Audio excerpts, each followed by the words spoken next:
It's 1898, and you're taking part in excavations in Saqqara.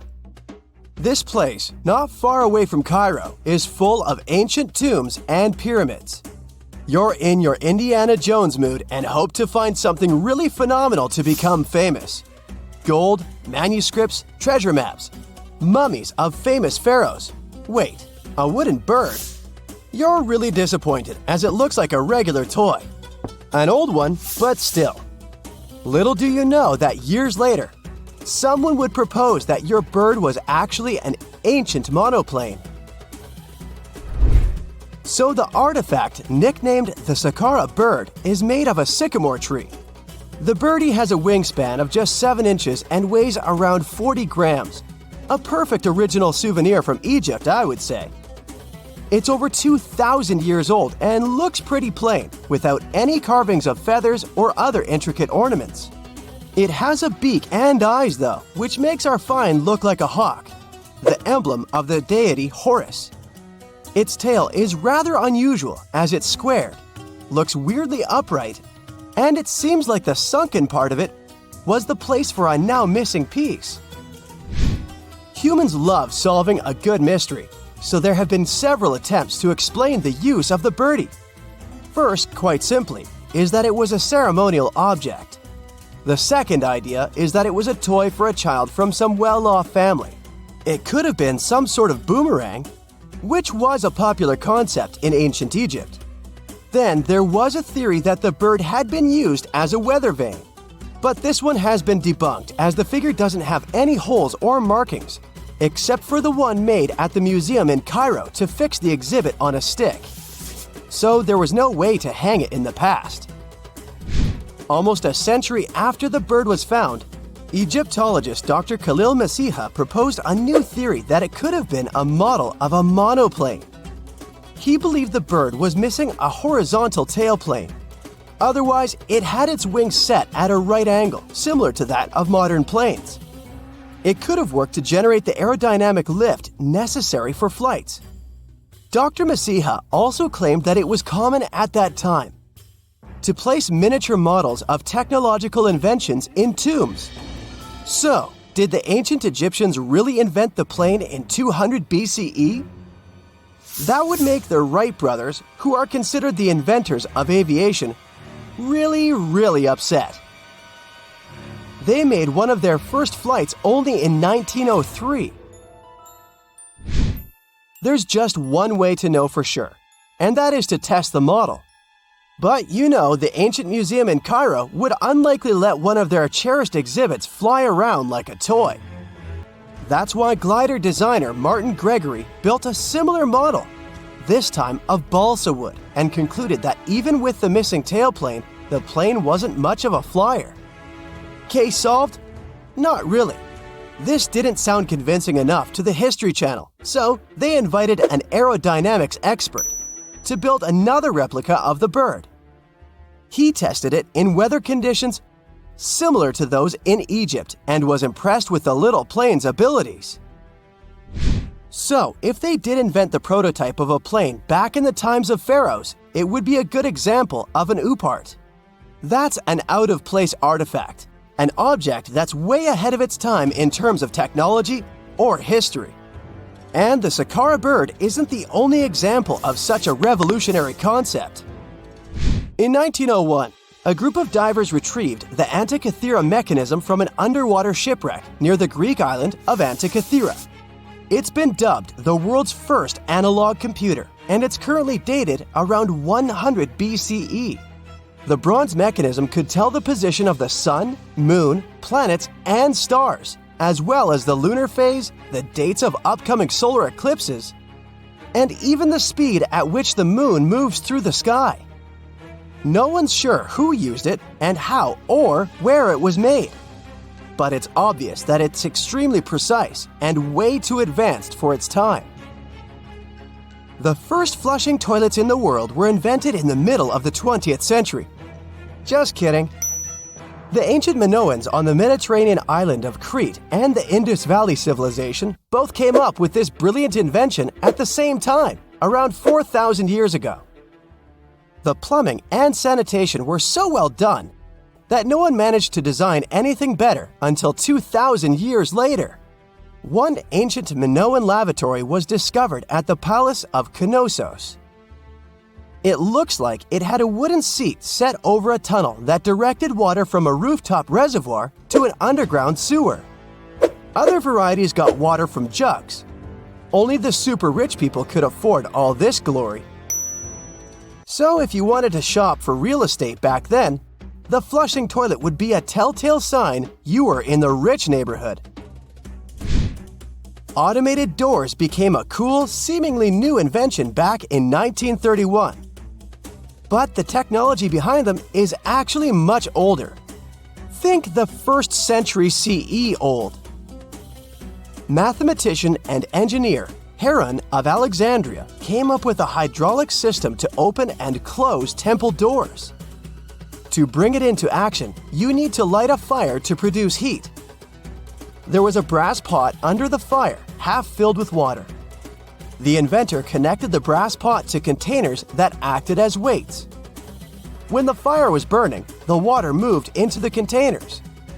They went down and pulled the ropes. It was nothing like a supermarket door that opens in front of you before you even have time to think. Heron's door took hours to open, and there was no way to stop the process. That's why they only opened the doors once a day before people entered the temple, to add some mysticism at the temple during ceremonies. Spooky. Looks like the first ever battery was invented in Baghdad around 2,000 years ago.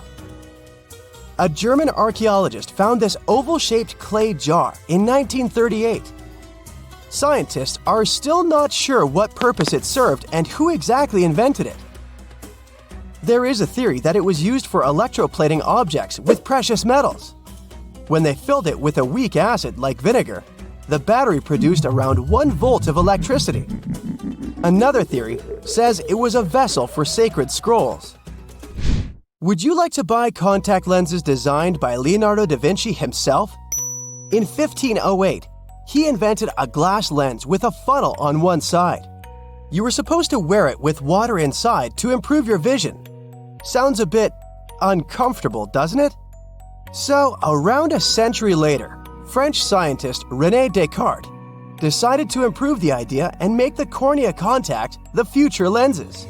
Contacts because they contact your eyes, get it? The glass tube with liquid did help improve vision, but blinking was sadly impossible. 2.5 centuries later, new technologies in the glass industry let scientists design contacts that would fit in the eye and even let the wearer blink. Thanks, guys! Still, those lenses were made of heavy blown glass and didn't let the eye breathe. About 50 years later, contacts became plastic, lightweight, unbreakable, and scratch-resistant, but still covering the entire eye. And then, in 1948, an English optical technician accidentally sanded down a plastic lens and figured out they'd still be in place even if they covered only the cornea. Imagine you're living in 19th century London and need to send a message to New York. It would have taken about 10 days to get there by ship. So when delivery time went from days to hours in 1858, it was a true sensation. The first message was sent by Queen Victoria herself. It was all made possible thanks to the transatlantic telegraph cable, running under the ocean. Sadly, the new cool invention only lasted a few weeks. It took years to bring it back to life.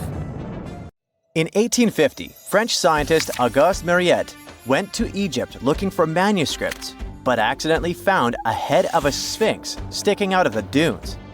He cleared the sand and figured out the sphinx was guiding the entrance to some underground construction. Several months later, he finally entered the Serapeum of Saqqara. Inside, he found an enormous granite sarcophagi with remnants of 64 bulls. Scientists are still amazed by the tech that the ancient Egyptians used to transport those enormous boxes. The Serapeum was built around the year 3000 before the Common Era. It was an underground tomb built to honor the sacred Apis bulls of ancient Egypt. It had a long hallway, almost 500 feet long, with giant stone rooms on both sides.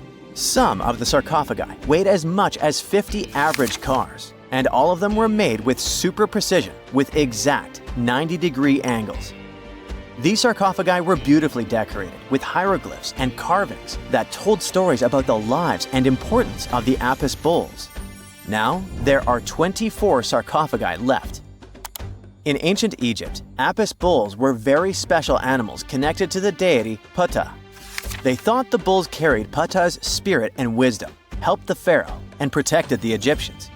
Priests looked for special markings on young bulls to find Apis bulls.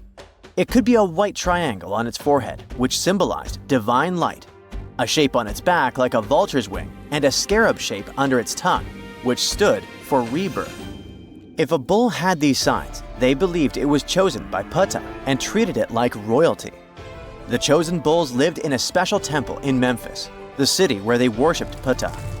They received the best care and offerings from visitors who wanted their blessings. When an Apis bull passed away, it was treated with great honor and mummified. When Mariette entered the Serapeum, he noticed traces of rollers on the gallery's floor and found 2 wooden horizontal winches. Each had 8 levers. Later, other explorers saw double rails. The burial chambers were lower than the hallway floor. To get the boxes into place, workers filled the chambers with sand so the sarcophagi could be rolled in straight. Then they slowly removed the sand to gently lower the boxes into perfectly cut spaces in the bedrock. A carved stone sign found in the Serapeum said it took 28 days to move just one sarcophagus and its lid into its spot during the time of Ptolemy II. The extreme precision of the sarcophagi with 90-degree angles also has an explanation. Ancient Egyptians wrote texts, or rather, papyrus, on geometry a long time ago.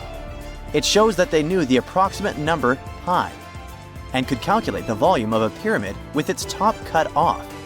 If they could figure out complicated math like that back then, it makes sense that they could also carve perfectly flat surfaces 500 years later. All this sounds pretty legit, but some people think certain things don't add up here. The size of boxes is way larger than the size of bulls, yet they buried pharaohs in tiny coffins that barely fit their bodies. The sarcophagi are made out of granite with crazy precision, and they could have just used limestone, which would have made things way easier. The transportation of the boxes seems pretty simple, but only in theory. If one person could pull about 440 pounds, then at least 250 people would be needed to pull just one box. The tunnels in the Serapeum are really narrow, only about 2 feet wider than the boxes themselves. There's no way hundreds of people could have squeezed into those tight spaces to pull the boxes. And even if they did, how would they turn the box in the cramped corridor, lower it into its niche, and place it perfectly in the middle? Somehow they did this 24 times, and every box is centered perfectly. Plus, the chambers were dusty, and there were no signs of soot from lamps. This means they must have worked in almost complete darkness. The real use of the boxes could also be different. A long time ago, even before the Egyptian pharaohs ruled, the local people already knew how to use fermentation. It happens when tiny organisms called yeast eat certain ingredients like starch and turn them into gas and ethanol. So someone in ancient Egypt probably put food like barley, bread, and even meat inside a giant stone box, then closed it tight with a heavy lid. These stone boxes, carved from granite, were so precisely made that they were almost completely sealed, so nothing could escape from it. As the yeast inside the box started working, it created more and more CO2 gas. It built up pressure inside the box. The granite boxes were incredibly strong. They could handle more pressure than a car tire can hold. When granite was squeezed under such pressure, its crystals produced a tiny electric charge. This effect was possible because granite contains quartz, a material that reacts to pressure this way. The process also needed meat or animal parts, possibly to help the yeast grow better. Meat contains something called oleic acid, which yeast needs to keep growing and to survive the bad effects of the ethanol it produces. As the pressure inside the box kept growing, the combination of gases and electricity made these boxes not just ancient fridges, but powerful energy systems. Over time, the pressure inside got so strong that it could push the lid open and the gas would escape with a pop. But when people rediscovered the Serapeum in 1850, they found old drawings that showed piles of stones stacked on top of some of the box lids.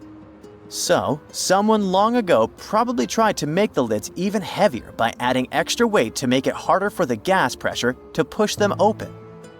This extra weight also meant the quartz crystals in the granite could keep creating more electricity under all that pressure. If someone opened one of these stone boxes thousands of years later, they would only find bones from bowls that were placed in the box. And that's exactly what Marriott discovered in the 1850s. They opened the Serapeum for visitors soon after the first excavations in the second half of the 19th century. Prince of Wales even had a luncheon with his guests in one of the sarcophagi.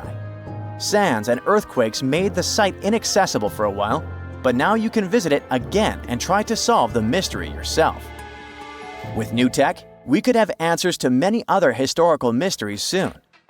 A team of scientists at Chicago's Field Museum of Natural History recently used a special CT scanner to learn more about ancient Egyptian mummies without unwrapping them. They gently rolled 26 mummies on custom carts out to the parking lot, where the scanner was waiting. It took thousands of detailed X-ray pictures of each mummy and their coffins. When all the pictures were put together, they created 3D images that showed what was inside, the skeletons and some artifacts.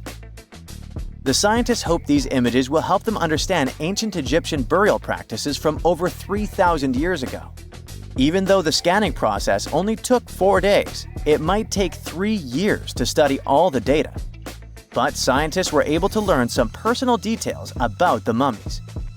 One of the most popular mummified individuals at the museum, Lady Chineta, was a woman who lived in ancient Egypt about 3,000 years ago. It looks like she passed away in her late 30s or early 40s.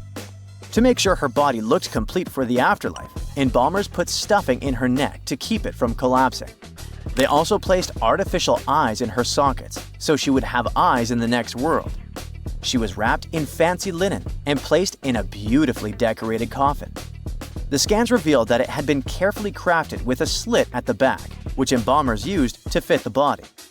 There were also some artistic details on the surface, like markings for her knees. It looks like her burial was on the scale of a high-end luxury car. Throughout history, humans have used tattoos to protect themselves against sorcery, claim membership in groups, declare their love, honor their loved ones, or simply express themselves. And it looks like tattoos are going nowhere because as of 2022, 46% of the United States population has at least one. That's why it's not shocking that tattooing has taken the 6th spot amongst the fastest growing industries in the country. And it's safe to assume that this percentage will only go up. But have you ever stopped and wondered when this form of body modification came into existence and how it changed over the years? Let me tell you. Tattoos date back thousands of years. Have you ever heard about Otzi the Iceman? He's the 5,200-year-old mummy who was found embedded in glacial ice in 1991 in the Ötztal Alps. Yep, that's how he got the nickname Otzi. The reason I'm talking about him now is that he holds the record for the oldest tattoos in the Guinness World Records. He had 61 markings across his body that are considered to be tattooed by the experts. These markings are composed of vertical and horizontal lines which were created from fireplace ash or soot pigment.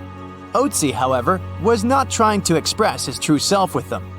When they examined Otzi's bones in detail, they noticed that there was age or injury-related degeneration on the tattooed areas of his body. This made scientists believe that his tattoos may have been related to discomfort relief treatments similar to acupuncture. That also explains the somewhat random distribution of those markings on his body. Experts also believe the fact Otzi had so many tattoos means that others in his culture knew about tattooing and that he wasn't the first person ever to have tattoos.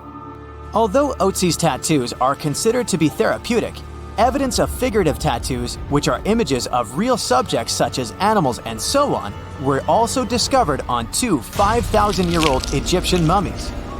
as well as pushing back evidence of the practice of tattooing in Africa by 1,000 years. This discovery also holds the importance of changing the belief that only Egyptian women got tattoos. However, other mummies with tattoos have been recovered from at least 49 archaeological sites, including locations in Greenland, Alaska, and the Philippines, which only suggests that tattoos were a worldwide thing. But despite all this evidence that shows the art of tattooing is ancient and universal, the exact date of when and where it began is unknown. There are written records that date tattoos back to 5th century BCE Greece, where they were used to mark criminals and enemies so that it would be easier to identify them if they tried to escape. Romans and Persians also used tattooing for the same purposes. Other cultures, on the other hand, had different uses in mind. In the Philippines, tattoos were symbols of tribal identity, kinship, bravery, beauty, and social or wealth status. They were also believed to have magical abilities and were done as protective talismans against any evil supernatural forces. Consequently, the process of tattooing was believed to be sacred. Therefore, it involved some rituals. For example, if an artist or a person who was about to get a tattoo sneezed before the tattoo began, this was seen as a sign of disapproval by the spirits. So the session would be called off or rescheduled, and once a tattoo was complete, a celebration usually would be held on its behalf. When it came to ancient Egypt, tattoos were originally used to show a dedication to a deity, and they were believed to convey divine protection. What's worth mentioning here is the fact that many of the tattooed mummies discovered in Egypt were female. One of those mummies came to be known as Amunet, the tattooed priestess of Hathor, who had a variety of tattoos on her body. When she was first discovered, experts initially thought that due to the placement of her tattoos, these were either done as a medical treatment for a lower body condition, or they were simply the markings of lower status. But in recent years, a further examination revealed that she was a person with high social status, so the previous theory was debunked. This discovery led some to believe that her tattoos possibly functioned as protection against the difficulties of pregnancy and childbirth. Now let's take a look at Japan's history with tattoos. Tattooing for spiritual and decorative purposes was widespread in Japan, and it actually extended back to at least 300 BCE. Some written texts also describe tattooing and other bodily markings to indicate social differences among Japanese people. By the 17th century, however, most criminals were tattooed as a mark of punishment. And by the mid-19th century, tattoos were banned altogether, and those who had them were viewed as lacking respectability, which in turn created a subculture of outcasts, who formed the roots of the Yakuza. But how did the modern and more expressionist role of tattoos in the Western world begin? James Cook was a British explorer and captain who was famous for his 3 voyages to the South Pacific, which took place between 1768 and 1779. During one of these voyages, he traveled to the Tahitian Islands, where he was introduced to the art of tattooing. When he landed on the island, he was surprised and impressed by the heavily tattooed men and women, and he wanted to make note of them in his logbook. So, to describe their body art, he used the term tattoo after hearing the locals use a word that sounded similar to it regarding their markings. Before that, tattooing was simply referred to as scarring, painting, or staining. Many of Cook's crew returned to England with tattoos from this voyage, which, in return, restarted a tattoo tradition among the sailors. They started using tattoos as a way to record their travels. For example, they would get an anchor tattoo if they crossed the Atlantic Ocean successfully, or a shellback turtle tattoo if they crossed the equator. This paved the way for the traditional style of tattooing. By the 19th century, although tattoos were still largely associated with sailors, they had spread to British high society as well. During the 1870s, they had even become fashion statements among some members of the upper classes, as well as royalty. The people who had them among the high society included British Prime Minister Winston Churchill's mother, Lady Randolph Churchill, Prince of Wales, the future Edward VII, and his sons, as well as several of Queen Victoria's relatives. It was even rumored that she herself had a tattoo of a tiger fighting a python in the area of her body that could easily be covered with clothes, just in case. This all led to tattoos becoming a mark of wealth by the late 1880s. In 1891, the tattoo machine was created by Samuel O'Reilly, who was a New York City tattooer himself. His design was based on a modification of Thomas Edison's electric pen, which was originally designed to help businesses with document duplication. It was also around the same years that tattooed women started to make appearances, though mostly in the circuses to entertain people. Although that industry eventually slowed down, by the 1920s, more women began to get tattoos as a cost-effective alternative to makeup, since products were so expensive at the time. In 1939, Mildred Hull became the first female to open her own tattoo shop in New York. It was around this time that the US introduced Social Security numbers, and many citizens got theirs tattooed on their bodies as a memory aid. However, despite these tattoos, decorative tattoos continued to be looked down upon. If you had a tattoo during the 50s or the 60s, you would still be viewed as a rebel or a criminal by the majority of people.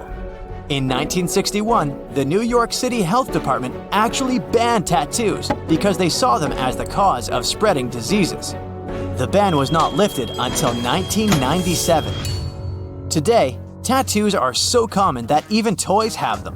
So there's no ban, no stigma, no style or color restriction, and nothing to stop you from getting the tattoo of your dreams. Maybe except your mom. Phew!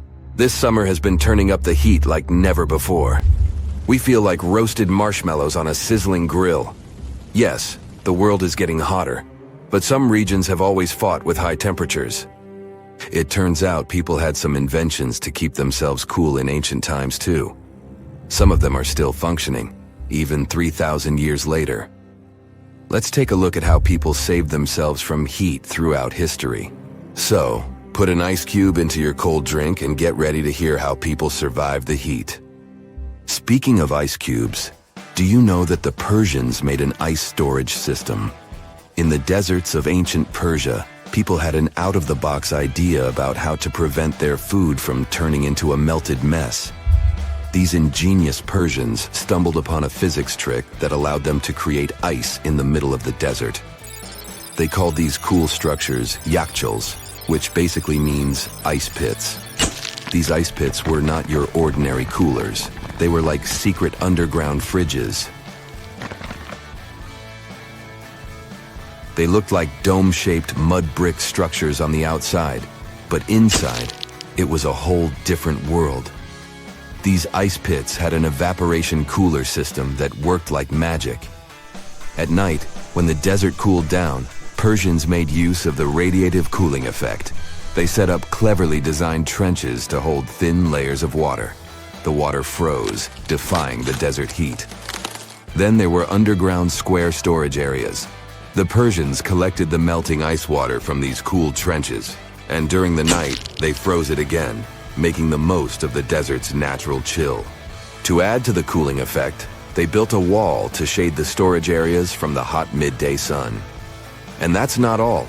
They had this fantastic wind-catching contraption called a badger that caught the breeze and directed it right into the ice pits. Fresh air plus ice. Cool breeze. A winning combo. They even had intricate water channels called qanats to bring water to the ice pits and homes all the way from the nearby mountains. As time passed, these yakhchuls faded into history and modern technology took over. But hey, there's good news too. Some awesome folks in Iran are restoring these ancient coolers. So, if you ever find yourself in the desert, don't forget to pay a visit to these marvelous places and witness the genius of the ancient Persians firsthand. Now, I want to focus more on the wind catchers because they don't just help make ice cubes. They actually function as a cooling system as well.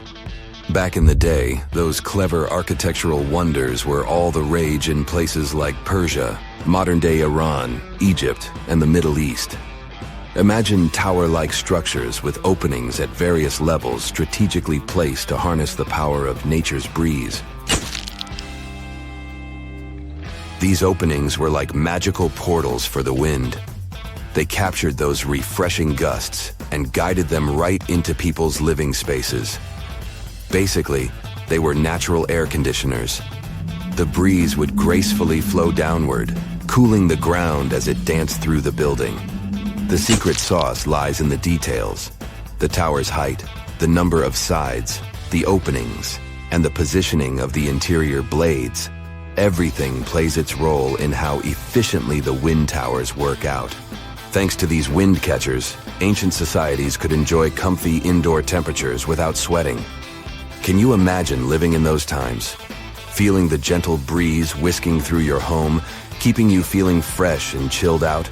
The Persians are often credited for inventing these awesome wind catchers. But hey, don't forget about Egypt. There, you can find traces of similar structures dating all the way back to 1300 BCE. Yes, the invention of wind catchers may have occurred in ancient Egypt, but Yazid in Iran is the city with the largest number of wind catchers.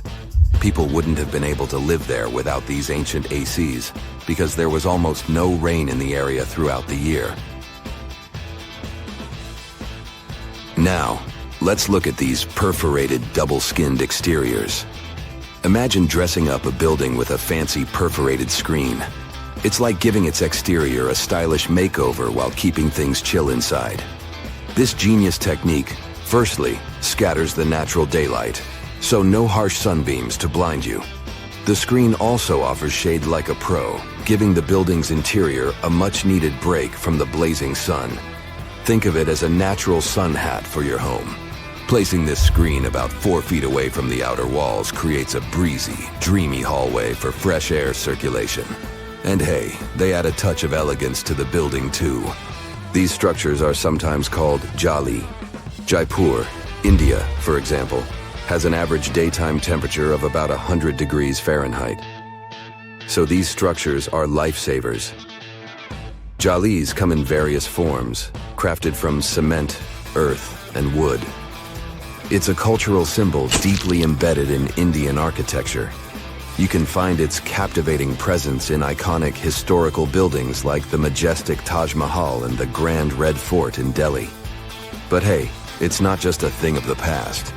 It's still rocking modern architecture scenes, and its charm has sparked creativity in artists and designers worldwide. It adorns the building's exterior, its cross-section showing a larger opening on the outside and a smaller one on the inside.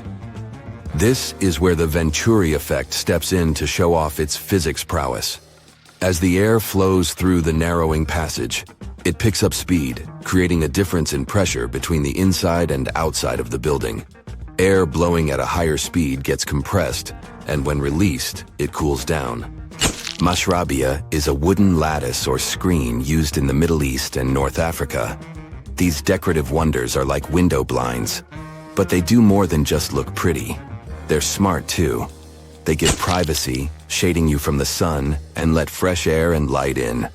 Some people also add clay pots filled with water, sand, or damp straw to their designs. As hot air breezes through the holes, it also passes through the pot's porous surface. The moisture inside evaporates, cooling the air. This is a perfect low-cost technique for hot and dry climates. It's eco-friendly, and there's no need for electricity. Now, let's fast forward to today. Designers are getting creative, mixing traditional wisdom with modern tech. At the Al Bahar Towers in Abu Dhabi, they've got it too. Picture over 2,000 hexagonal panels that dance with the sun's movement, providing shade to the building's interior. Water evaporation was another secret weapon for ancient people. Simple, yet super effective. Plus, ancient Egyptians hung wet mats and curtains in doorways. When the air passed through them, it cooled down, providing a relief from the scorching sun. Ancient architects were the masters of maximizing airflow. They knew how to cross-ventilate and let hot air escape while inviting cooler air to the party. Speaking of ancient Rome, bathhouses were the place to be back then. It was like a community hub. People gathered to chat about politics, play sports, and, of course, take a relaxing dip. The Frigidarium was the cool spot in Roman baths. After a steamy soak in the Caldarium, Romans dashed to this giant pool to chill out. Then in some places, like Cappadocia in Turkey, people went underground to hide from the heat. They carved cozy dwellings in volcanic rock, harnessing the Earth's natural cooling powers. So the lesson here is simple. Architects and designers can create wonders by combining local traditions with smart tech. California's Death Valley boasts the highest officially registered temperature to date, with 134 degrees Fahrenheit in 1913. Meanwhile, Africa's sweltering record stands at 131 degrees Fahrenheit in Kebili, Tunisia, as noted in 1931. In Europe, the highest temperature ever documented reached almost 120 degrees Fahrenheit in Sicily in August 2021. Then, in 2022, the UK had the hottest summer of all time. If there's a question that still baffles archaeologists to this day, it's this one. How did the ancient Egyptians build those magnificent pyramids? As far as we know today, their resources were quite limited, especially in terms of tools and building materials. We still don't have a fully satisfying answer, but hey, we've got some pretty amazing theories worth considering. The leading contender among these theories involves the clever Egyptians employing a sneaky strategy. Now picture this.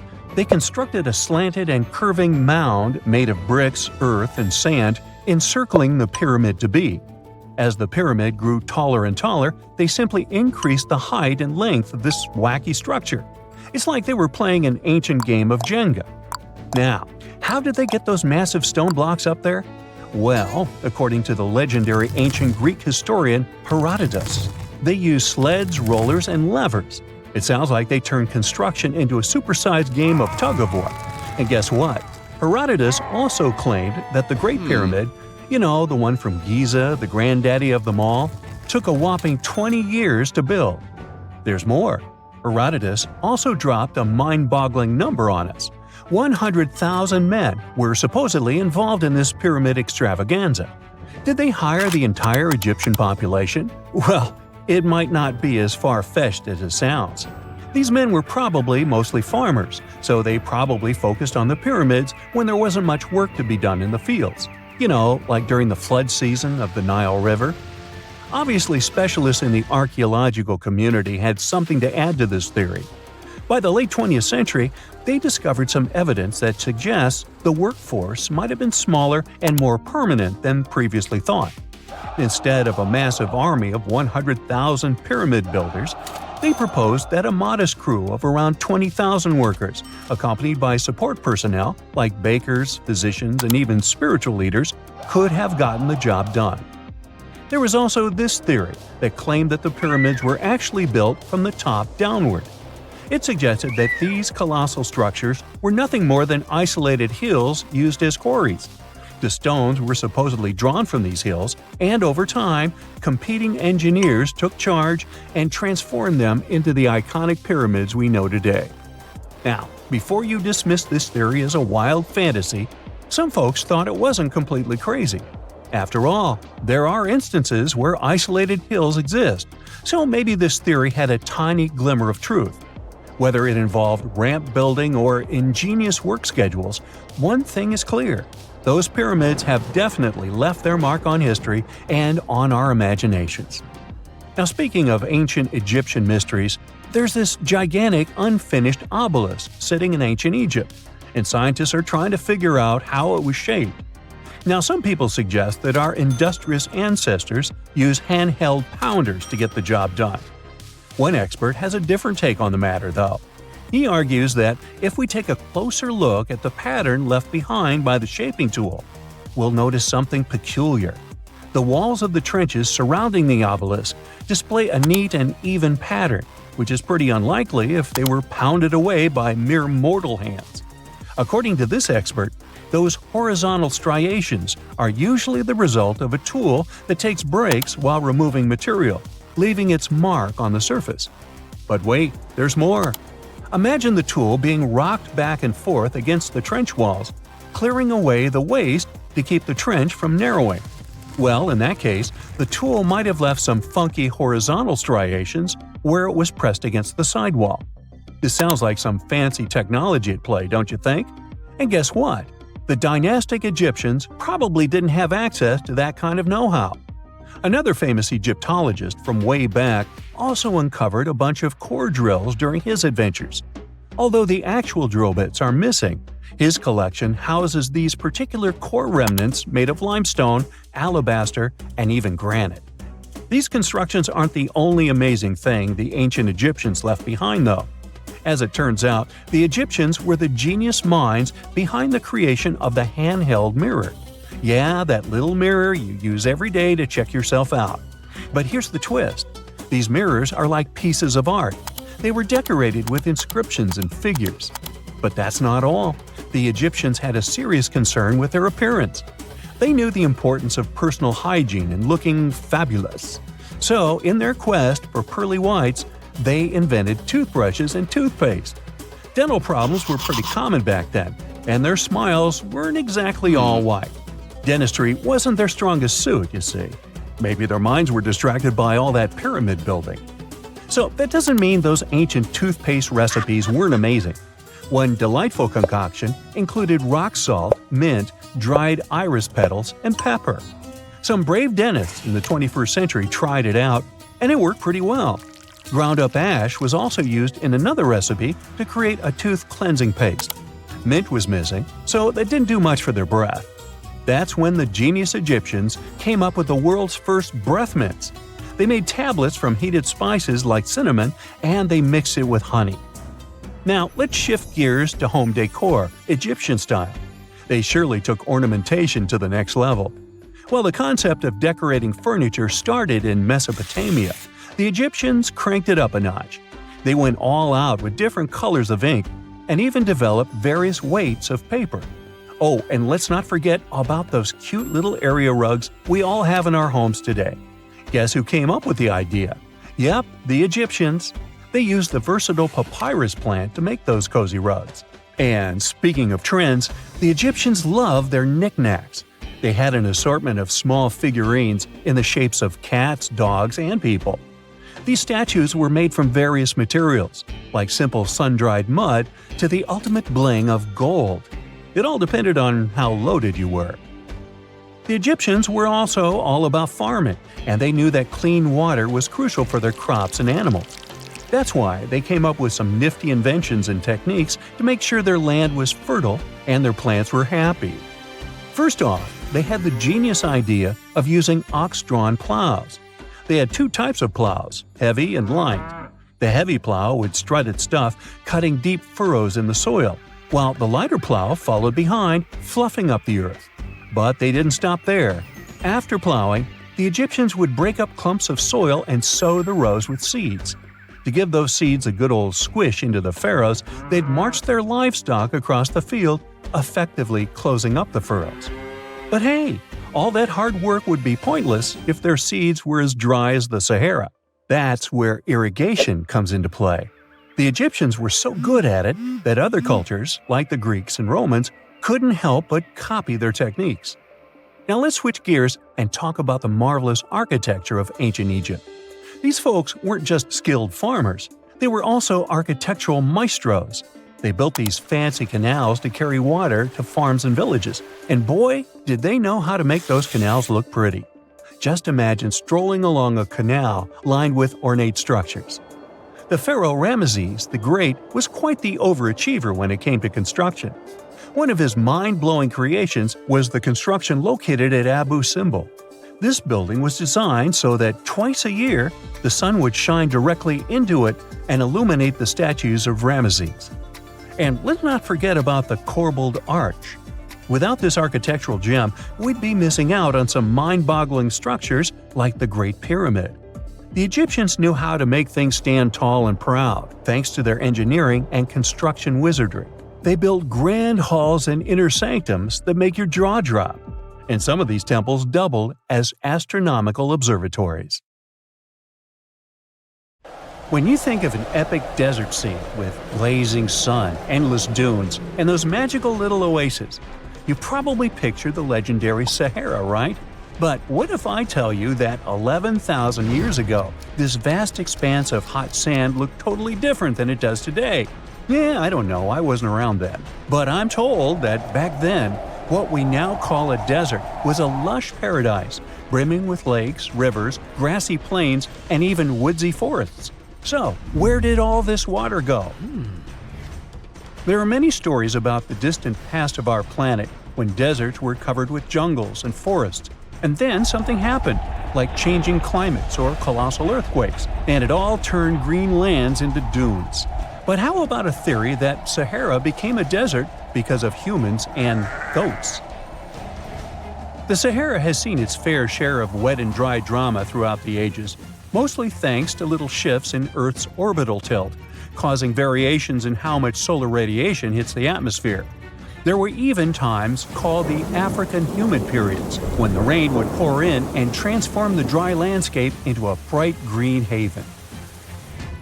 But between 8,000 and 4,500 years ago, something really funky happened to this region.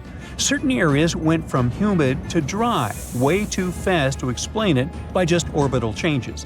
In the blink of an eye, the lush Sahara turned into the Sahara we know today. Now, if you ask scientists why it happened, they will tell you, oh, it's just poor parameterization of the data. Bet you didn't get it, did you? What? Well, right, let me translate it from scientific to common human. It means they really don't know the answer themselves, and they got a bunch of missing puzzle pieces. But as scientists sifted through ancient dirt and pollen samples, they spotted a quirky trend. Wherever there were pastoralists, also known as humans with their domesticated animals, the plant life seemed to shift. It was as if every time humans and their furry friends meandered through the greenery, they turned it into scrub and desert right behind them. Oops. Yep, chances are that by overgrazing, humans were sapping moisture out of the atmosphere, since plants give off moisture, which helps make clouds and making things even sunnier, leading to a quicker end of the humid vibes. Plus, our ancestors may have been getting a little too cozy with fire for land management, further speeding up the desert takeover. Anyway, scientists are sure that this lush Sahara would have turned back into desert eventually, even if humans hadn't shown up, thanks to Earth's natural rhythms. So there's no need to pin this abrupt change solely on humans. It could simply be about nature getting feedback from vegetation and dust cycles. It's difficult to determine what caused these changes, as it's all interconnected.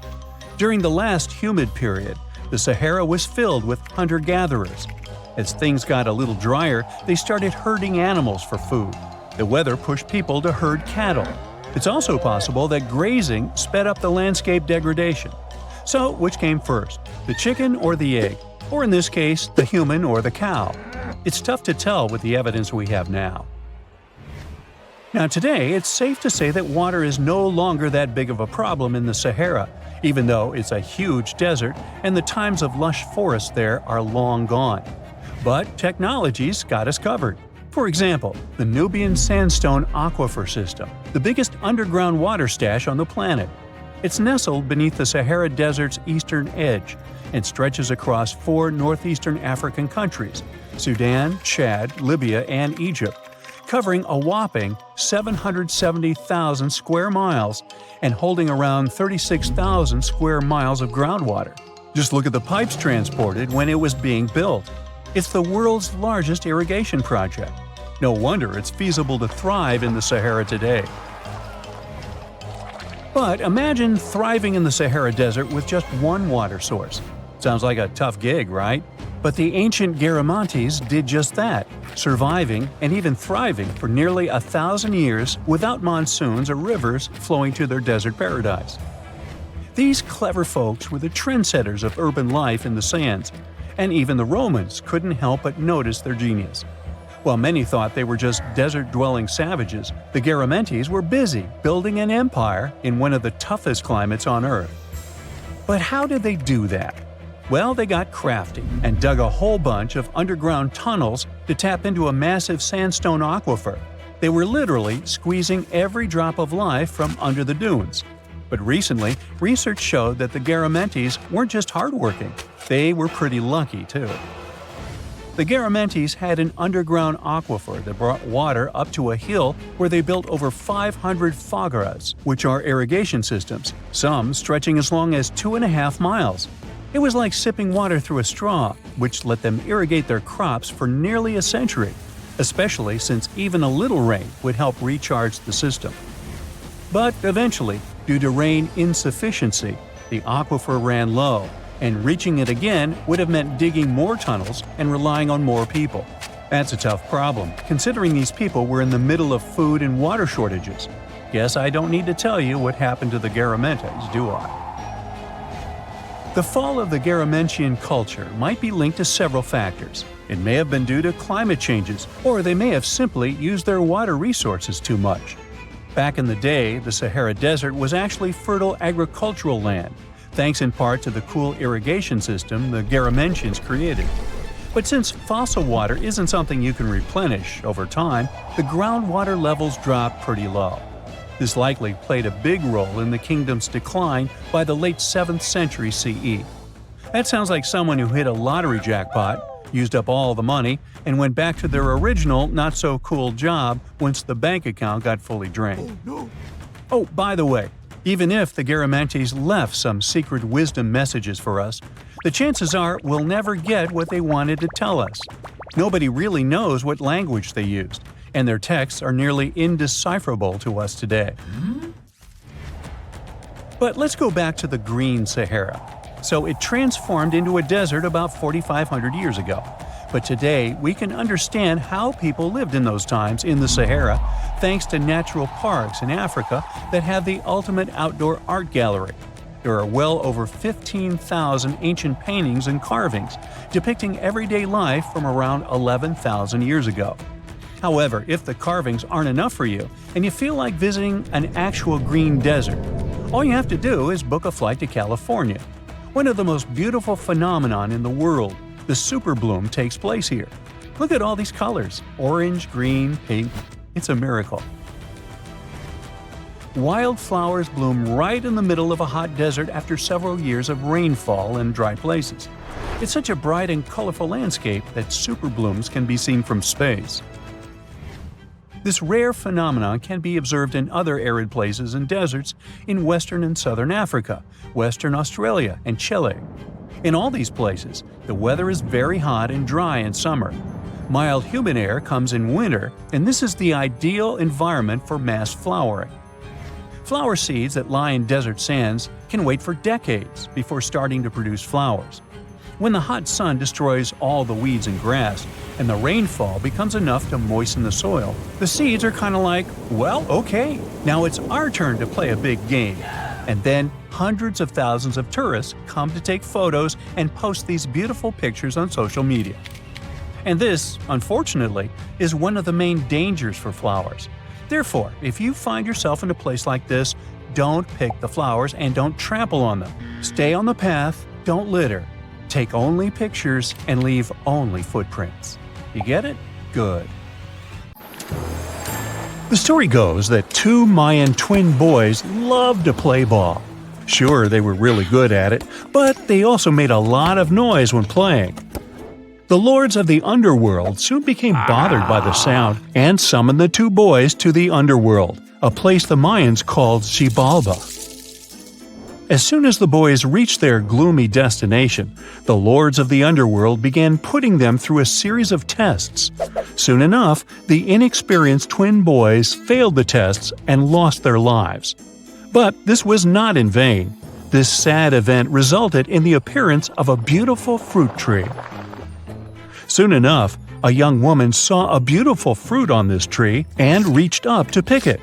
Legend has it that soon after that, she gave birth to another set of twin boys named Hunahpu and Xibalba. Just like their ancestors, these twins were great ball players, but they were equally as loud, and the lords of the underworld became annoyed again. They decided to ask this pair of twins to come to play a game in the underworld, hoping to get rid of them too. When the twins arrived, the Lord sent them through a number of frightening places. The first one was the House of Gloom, which was very dark. They then passed through the House of Knives, where they had to avoid getting injured.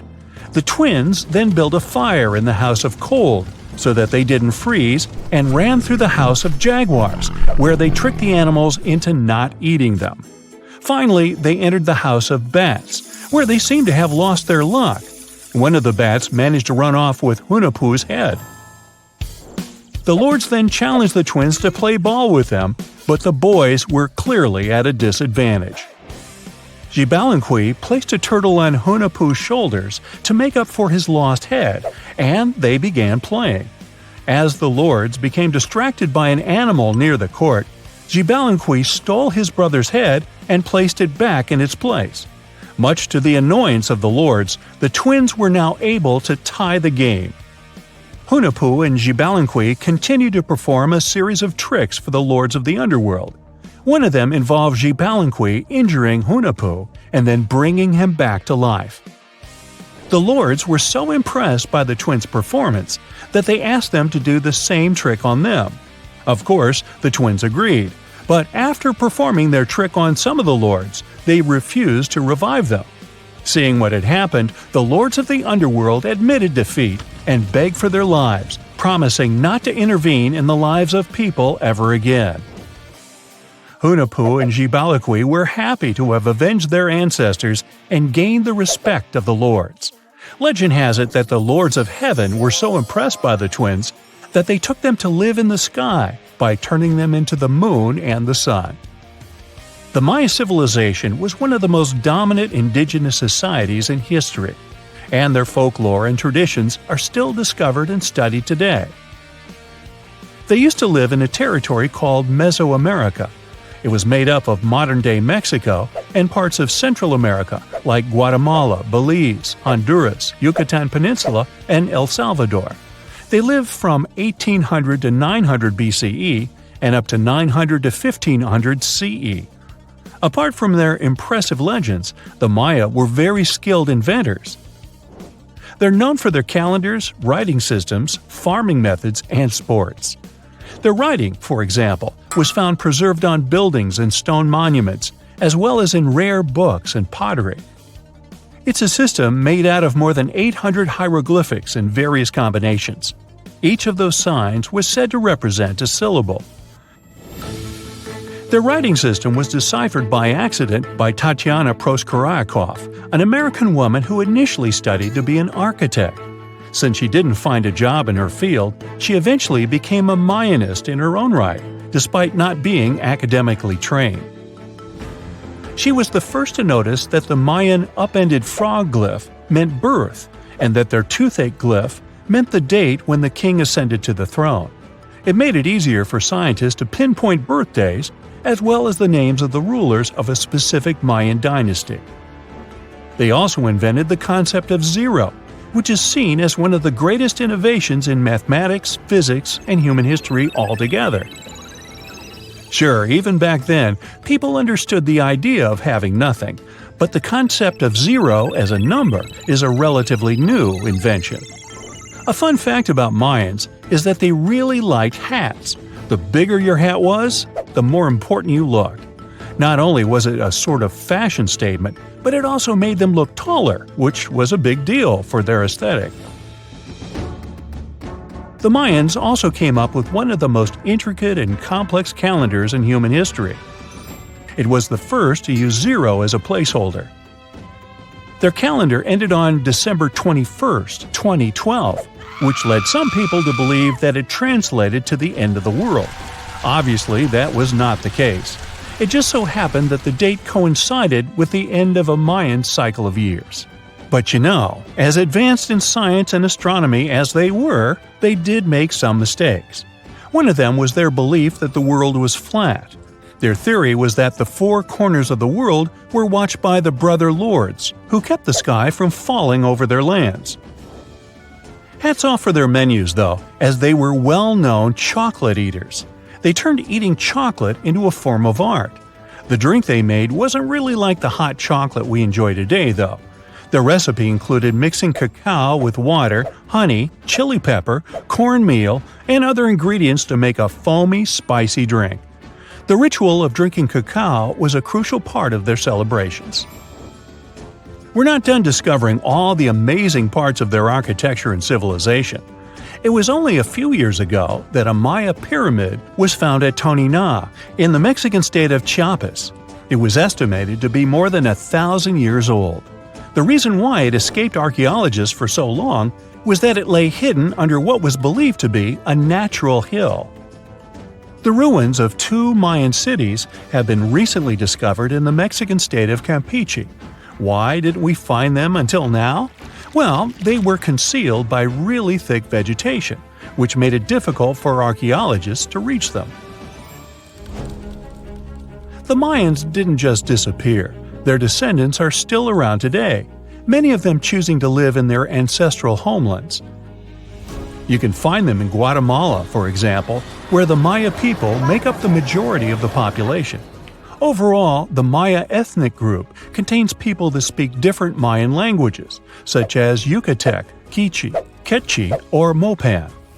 They had no idea what a spa day was, but the Mayans really enjoyed a nice sweat once in a while. Sweat lodges were discovered around ancient Mayan sites. They were built out of stone or adobe. These rooms were an essential part of their cleansing and healthcare rituals. One of the earliest sweat lodges was found in Quello in northern Belize and appeared to date back 3,000 years. One of the most important parts of the Mayan culture was a ball game which they named Pix. It had both political and spiritual significance. We can see ball courts at important parts of Mayan archaeological sites. The main goal of the game was to pass a rubber ball through a very high stone hoop without using your hands. Basically, it was a combination of soccer and basketball. However, it could have serious consequences. The loser could, at times, even lose his own life. Ooh, high stakes indeed. Because of this game and the need for bouncy balls, the Mayan people were some of the first cultures to use rubber. They made it using natural latex. There were different kinds of rubber depending on what natural substances the latex was mixed with. And that, my friend, is the way the ball bounces. Sorry, but you know me, I just couldn't resist. Whenever you hear about ancient ruins, you almost never picture them being suspended somewhere, or just randomly hanging on the branch of a tree, right? In fact, for most of the ancient artifacts we have exposed in museums all over the world, archaeologists did quite an impressive amount of digging. You see, buildings have this funny way of fading away over time if not properly taken care of. Sometimes we need to reuse some building materials, so an older construction may be sacrificed in the process. Other times houses are abandoned, and once they are exposed to the elements on the surface, like rain or sunlight, they don't really stand a chance. Some just simply crumble away due to good old erosion. So the only way a piece of architecture can survive the test of time is if it's somehow gotten buried deep down. Now, how did they end up buried in the first place? Well, it's quite the comedy of errors. Ancient cities had a habit of gradually raising their ground level like a kid adding toppings to their ice cream sundae. You see, these settlements were always busy collecting food and building materials to keep up with their ever-growing population. But hey, who has time to deal with waste and rubbish? It wasn't exactly high on their to-do list back in the day. So when it came to building new houses, ancient civilizations found it much easier to save their sweat and tears by piling up the rubble and constructing right on top. But that's not all. Rivers would also occasionally flood and deposit a layer of sediment on the city floors, further encapsulating those ancient constructions. And in those dry regions like the desert, where the wind likes to show off its sand and dust dance moves, you can bet it was a constant struggle to keep the establishments clean. One hilarious example is the Sphinx, which had its head buried in sand until a group of archaeologists unearthed it in 1817. Some ancient towns eventually got covered up because they were completely abandoned. With less human activity to control their expansion, plant seeds couldn't resist the opportunity and sprouted all over the place. They gobbled up carbon dioxide from the air and grew, adding more and more bulk to the ground. Those cheeky roots even decided to stabilize the soil made from decaying plant matter, creating layers upon layers of earthy goodness. It's like the ultimate DIY project Mother Nature embarked on, with plants as her loyal helpers. The act of digging into the secrets of ancient civilizations is not just about unearthing a lost world. It's also an epic quest to reveal the hidden treasures beneath layers of history. But how do archaeologists know where to dig in the first place? If everything is covered in layers upon layers of sediments, debris, and plant roots, they must have some sort of system they rely on before embarking on a new project, right? For starters, they're not always the ones suggesting an archaeological dig in a certain location. Let me explain. Let's say you're a contractor and you want to build a new fancy apartment complex in your city. Some local legislations have certain requirements before your project can start, though. For instance, before anyone starts building on a piece of land, they might need to bring in specialists to check the soil. These clever folks can be archaeologists, geologists, or paleontologists, and they need to keep an eye on things during development. If any artifacts or ecofacts, fancy word for organic remnants, are discovered, these experts swoop in to excavate and study them. But what about sites that have nothing to do with bulldozers and yellow hats? Archaeologists have more than one trick up their sleeves when it comes to locating ancient hotspots. They dive deep into historic records with a healthy dose of detective work. By sniffing out old documents and maps, they can piece together the puzzle of human activity in a specific area. If a site has been visited before, it's even better. Finding records of past excavations or historical accounts can give archaeologists lots of information on where to continue their treasure hunt. Before archaeologists start swinging their shovels, they engage in a bit of a visual scan mission. Armed with a grid system, they'll stroll around the site, keeping their eyes peeled for any artifacts that might be hiding just beneath the Earth's upper layer. From groundstone tools to historic glass and even ancient garbage dumps, yes, they're all so valuable. These keen-eyed explorers can spot signs of human activity faster than most people. If they stumble upon midden soil, fancy term for a garbage dump, they know for sure that humans once called this place home. Archaeologists don't just rely on their trusty shovels, though. They have an arsenal of gadgets to aid in their search for hidden wonders. Geophysical tools are like their secret weapons. Take the resistivity meter, for example. This clever contraption measures the electrical component of the soil and any buried features or artifacts. A buried wall, for instance, will create a different resistivity reading than the surrounding soil. Magnetometers and ground-penetrating radar work in similar ways, showcasing potential hints of ancient treasures in the soil. And who could forget our trusty old friend, the GPS? It helps archaeologists map out precise locations, like a high-tech treasure map, leading them straight to their pot of gold. Care to virtually visit some of the most important archaeological sites in the world? Well, follow me. In the United Kingdom, for instance, you'll find this interesting place called Stonehenge. It's one of many henges scattered around, but this one really takes the cake. Picture this: massive ancient stones standing tall and proud, arranged in a funky outer ring and an inner horseshoe, with some smaller stones thrown in for good measure. And guess what? These amazing stones have been around for over 5,000 years. Talk about a serious case of rock-solid longevity. Now, here's where it gets interesting. According to local folklore, the legendary wizard Merlin whipped out his magic wand and poof!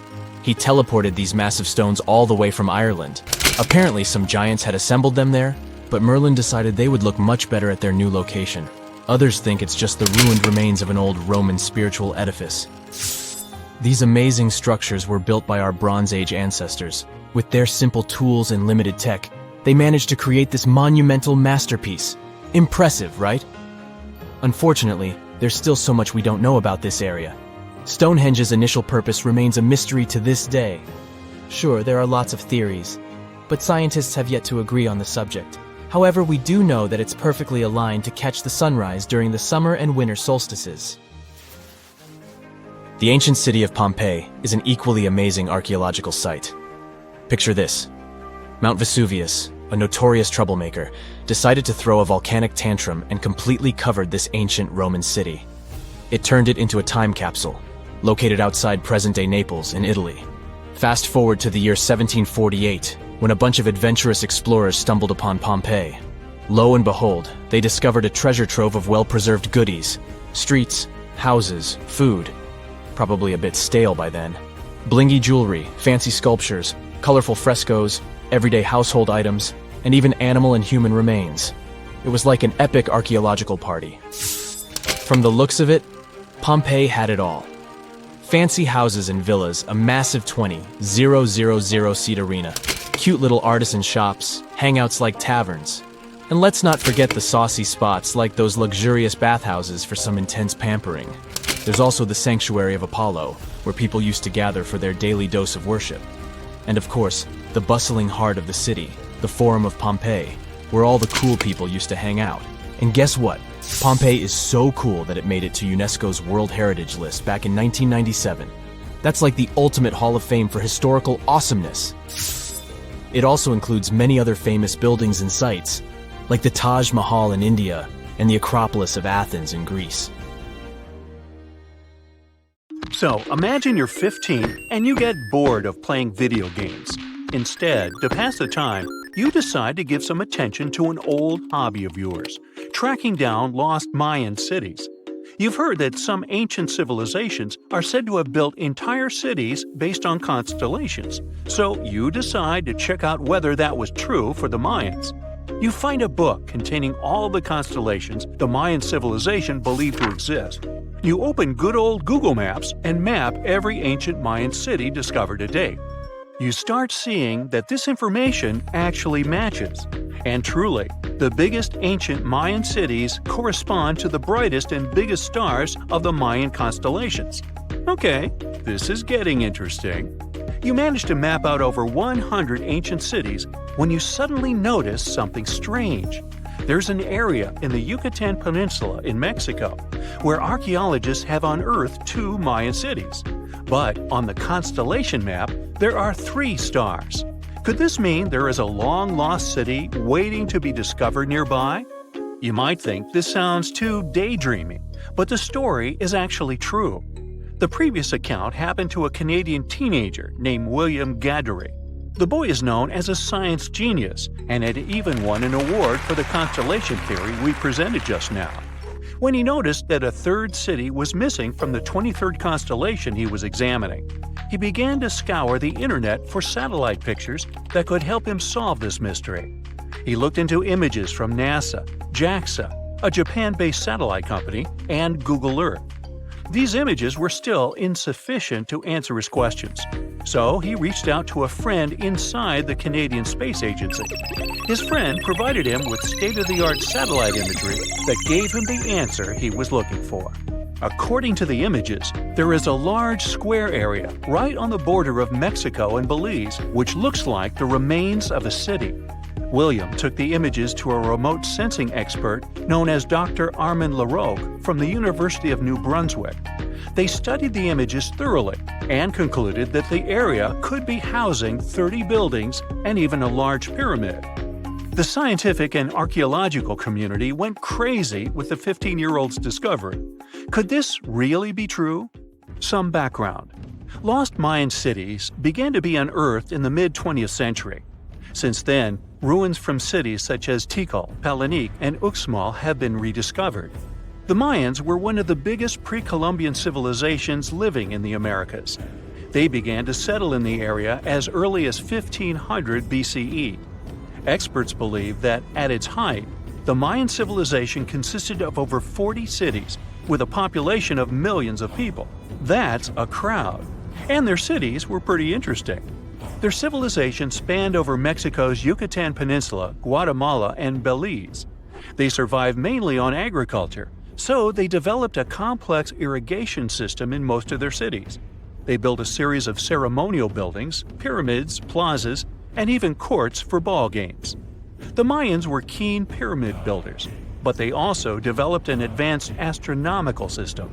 With whatever ancient technology they had, they were able to predict the exact location of planets, such as Venus and Mars, and they were able to predict the exact dates of eclipses. That's why the methodology William used to discover this long-lost Mayan city was unusual, but not completely surreal. The Mayans were keen astronomers, so it wouldn't be too strange that they built their major architectural feats in relation to the sky, would it? And they wouldn't be the first ones to be doing so. There is a famous fringe of Egyptology dedicated to studying how the Giza pyramids were built in perfect alignment with the Orion constellation, meaning that each pyramid was purposely built to align with one of the major stars of Orion's belt. According to William, he first had the idea to look at the Mayan constellations because he couldn't understand why the Mayans built their cities where they built them. Most major cities, such as Chichen Itza and Uxmal, aren't near any rivers or significant bodies of water. Instead, they're built on marginal lands and on top of mountains, which confused the 15-year-old. His next thought was that it might have something to do with astronomy. William named the new city he discovered Mouth of Fire, which is also my nickname, and he even won a merit award for his hard work. However, his theory was very much contested inside the archaeological community, and many Mayan experts worked to debunk William's findings. Some archaeologists say that constellation theories are too unscientific. Anthony Aveni, a renowned anthropologist and astronomer, referred to William's methodology as an act of creative imagination. He explained that there is no way to be sure what the Mayan constellations really were. It's all just hypothetical. Another debunking of William's findings came from Mayanist David Stewart, who said that the object identified on the satellite imagery is nothing but an old cornfield. His claim was supported by an expedition that took place near the area in 2021, when the archaeologists present reported there was nothing at all in this area.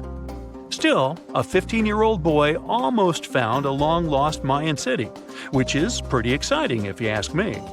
Similar techniques as those used by William are actually being used to unearth lost civilizations all over the world.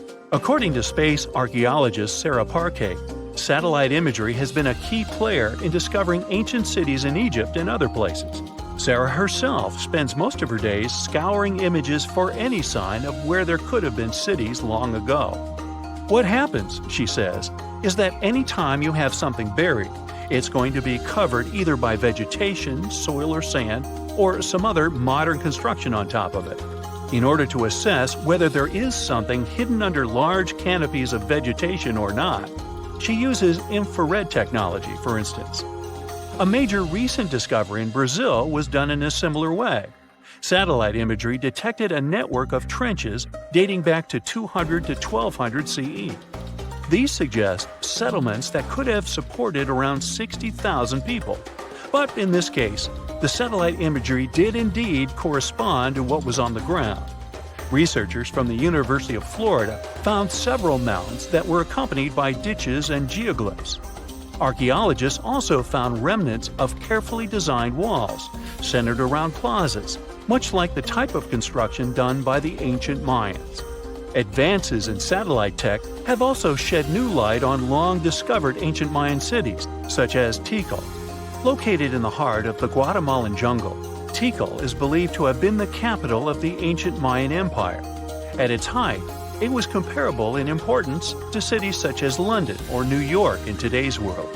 It was composed of a series of complex monuments, many of them believed to have been the resting places of kings and chiefs.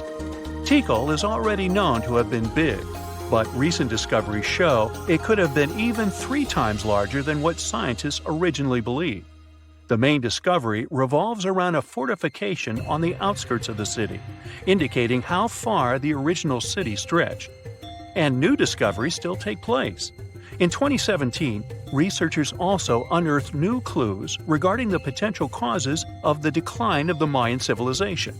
Using data from a site in Cebu, located 62 miles southwest of Tikal, scientists analyzed radiocarbon data from ceramics and archaeological excavations to extract new information about the sudden demise of this great civilization. The information shows that, instead of a sudden collapse, The Mayans most likely collapsed in waves of social instability and political crises. These events are believed to have deteriorated Mayan city centers and began causing the dispersion of the Mayan population. Well, it seems like it's a prime time to uncover ancient ruins. What do you say? Will you give it a try as well?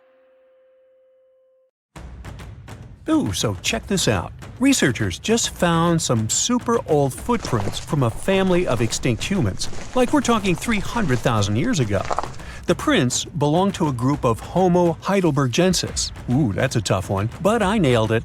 So those dudes were pretty advanced for their time. They were building homes and hunting big animals. But unfortunately, they couldn't handle climate change and disappeared about 28,000 years ago.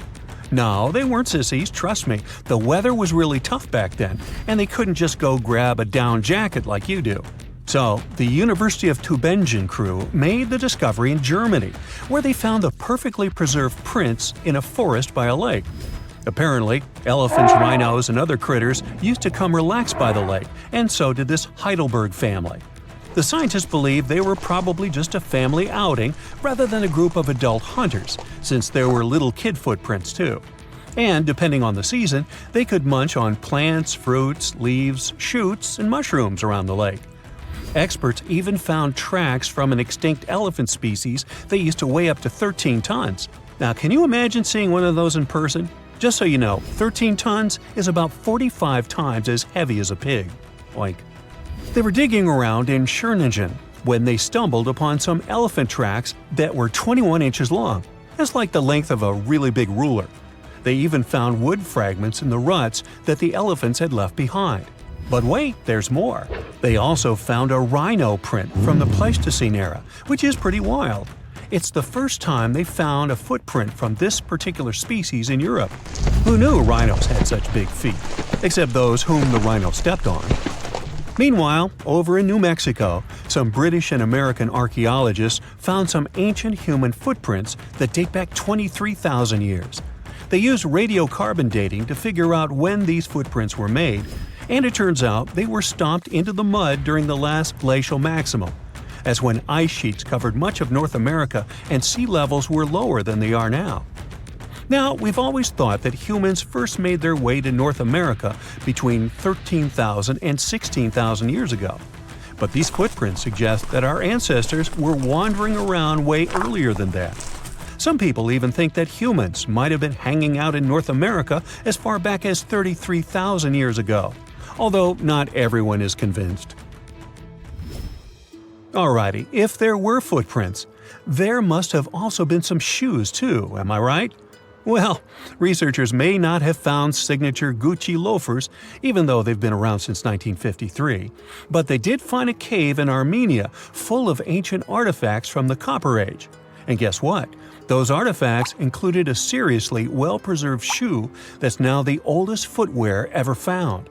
That footwear was made from a single piece of cowhide leather, which is pretty rare today, despite all the fancy schmancy technological upgrades we've got today. Talk about premium quality. Currently, the coolest modern-day designer shoes are trying to copy this hole-cut technique. The shoe was also rubbed with some kind of plant or vegetable oil for extra durability, and it even had shoelaces that crisscrossed through a series of holes, just like our beloved sneakers today. The shoe was about the size of a woman's US 7, so we're guessing it was tailor-made for some fancy-pants wealthy person. Can you imagine rocking these feet whips back in the day? They were possibly the talk of the town. Now, since we're talking about shoes, have you ever had that gross feeling when you step in something sticky? Especially if you're wearing a brand new pair of white sneakers? No, not what you're thinking. I'm talking about chewing gum. It's a total buzzkill to have it stuck to your shoe. A super cool British archaeology student named Serapeum found a 5,000-year-old piece of Neolithic chewing gum made from birch bark tar while on a dig in Finland. It even had tooth marks in it. Who knew our ancestors were into chewing gum too? Apparently, birch bark tar has antiseptic properties, so it's believed that Neolithic peeps chewed it to help treat mouth and gum infections. So it looks like people have been spitting out gum since the beginning of time. Ah, what a tradition. Prehistoric designers had way more than just shoes to offer to prehistoric fashionistas. You're not going to find such a statement piece in the mass market, and I'm not sure about high-end boutiques either. Yep, it's supposedly the oldest purse ever found, and yep, those are dog teeth used as decorations for a handbag. According to one of the archaeologists, these teeth were all the rage back in 2500 BCE. People were putting them on everything, from clothes to jewelry. But this particular handbag was something special. It had over a dozen sets of teeth and was super fancy, which means whoever owned it was perhaps a VIP. Unfortunately, the purse itself didn't survive the test of time. All that's left are these teeth, pointing in the same direction and looking like a modern-day handbag flap. It must have been truly chic back in the day, but it's a good thing we've moved on to more humane materials for our accessories. Did you hear about the dino-sized discovery on Yorkshire's coast? Yep, sometimes scientists discover not human footprints, but dino footprints. This time, they found a record-breaking dinosaur print that could have been left by a predator taking a break 166 million years ago. Can you imagine a T-Rex lounging on the beach with a smoothie in hand? This 3-foot-long fossil, spotted in Burniston Bay near Scarborough, is the largest ever discovered in the region. The team of researchers who studied the track concluded that it was made by a giant carnivore like a megalosaurus. That's one big and hungry dino. The footprint is the largest made by a theropod, which is a group of bipedal dinosaurs that includes the infamous Tyrannosaurus rex. So, we're talking about some seriously big and scary creatures here. A paleontologist from the University of Manchester said the discovery had shed new light on the behavior of these carnivorous giants. Apparently, features of the footprint suggest that this large predator was squatting down before standing up. Maybe it was doing some yoga or taking a bathroom break. Who knows? Another archaeologist, Marie Woods, stumbled across the print while collecting shellfish on the shore. She said she couldn't believe what she was looking at. I mean, who would expect to find a giant dinosaur print while picking up some clams? It's lucky that Ms. Woods and Rob Taylor, a local fossil collector, rescued the fragile print from the shoreline. Experts warned that it was at risk of being lost to erosion or landslides. Now, plans are in motion for the footprint to go on public display at the Rotunda Museum in Scarborough. But there's some more dino-mite news. Several drought conditions in Texas have revealed ancient dinosaur footprints that are over 100 million years old. Multiple dinosaur tracks belong to the dinos were recently discovered at Dinosaur Valley State Park in northwest Texas. The droughts have caused a river running through central Texas to dry up almost entirely, which is how these prehistoric prints were finally uncovered. This guy was a real beast, measuring 15 feet and weighing in at 7 tons. It used to roam the area over 113 million years ago, according to the state park. About 60 prints from this dino have been revealed due to the drought, with an estimated 140 tracks from the dinosaur in total. But that's not all. Prints from Serapeum were also discovered. This creature was a massive 66 feet long and weighed about 48 tons when fully matured. Experts believe that the Acrocanthosaurus preyed on Serapeum, which explains why their prints were found together. There's a weird thing though. Serapeum was bigger than Acrocanthosaurus. Can any professors please explain to me why the smaller dude would munch on the bigger one? The Azores are 9 islands in the Atlantic Ocean, sitting about a third of the way from Europe to North America. A history textbook will tell you that the Portuguese explorers discovered this beautiful archipelago in the 15th century. Until then, they were uninhabited. The islands still belong to Portugal, so there seems to be no controversy or mystery here, except for the fact that some researchers think the Azores were home to an ancient civilization from thousands of years ago. Others support the idea that the famous Atlantis itself was here. In 2010, archaeologists announced that they found some structures on the islands which looked like they were from the Stone Age. If that's true, it would mean that there was a civilization back then which was advanced enough to travel this far and settle on the remote islands. A special scientific commission studied the matter and concluded that those structures were natural rock formations or had a more modern origin. So the first settlers were supposed to have been the Portuguese. It didn't stop some enthusiastic scientists from further research. They analyzed the DNA of mice from the Azores and found that it had the same genetic characteristics as house mice from northern Europe. The little rodents couldn't have sailed this far without humans, so it looks like the first people had arrived at the Azores before the Portuguese, and the plot thickens. Dr. Felix Rodriguez, who works at the University of the Azores, is determined to find out exactly when it happened. He's studying the megalithic structures found in the Azores. Similar structures found in Western Europe and the Mediterranean date back to the Neolithic age. According to Dr. Rodriguez, the oldest findings are from 4,200 years ago. It's not clear when civilizations left them. The professor identified 7 megalithic structures in one complex as dolmens for the deceased. The cavities are all cylindrical in shape and definitely don't look like a natural formation. The material from the cavities turned out to be at least 2,500 years old. There are also some pieces of ceramics that seem to be even older. It looks like the rocks in the area had been lifted. You can see it by the small waves left by lava. It's thick and sticky, so it can't leave vertical marks. Someone must have moved the rock from its horizontal position. Another interesting finding is some stone anchors with holes found by the sea. Similar ones were used in the Mediterranean and on the Atlantic coast of Europe, dating back to 1000 and 2000 BCE. The 15th century Portuguese were advanced sailors and never used stone anchors, only metal ones. The scientists also managed to find a structure built right in the volcanic tuff. It looks somewhat similar to the ones built in the Mediterranean that are at least 2,000 years old. These structures are called columbariums and were used to store the ashes of the deceased. They also found something resembling an oven next to it, so they could be a part of one complex. There's also a basin in the middle, and it's not the only one on the island. It looks like they had a special meaning to their builders. There are channels around the construction. They connect the 4 basins, and the sun lights each of them at different times of the year. It was all carefully planned, as they were lit the brightest during winter and summer solstices and autumn and spring equinoxes. The water passed through all the basins and went directly into the sea. It could have been a purifying ritual. Now, some people are skeptical about the findings and believe they're all parts of a fortress from the 16th century. Professor Rodriguez is determined to prove it's all much, much older. There must have been some ancient civilization here that could have left because of the volcanoes that go crazy every 50 years.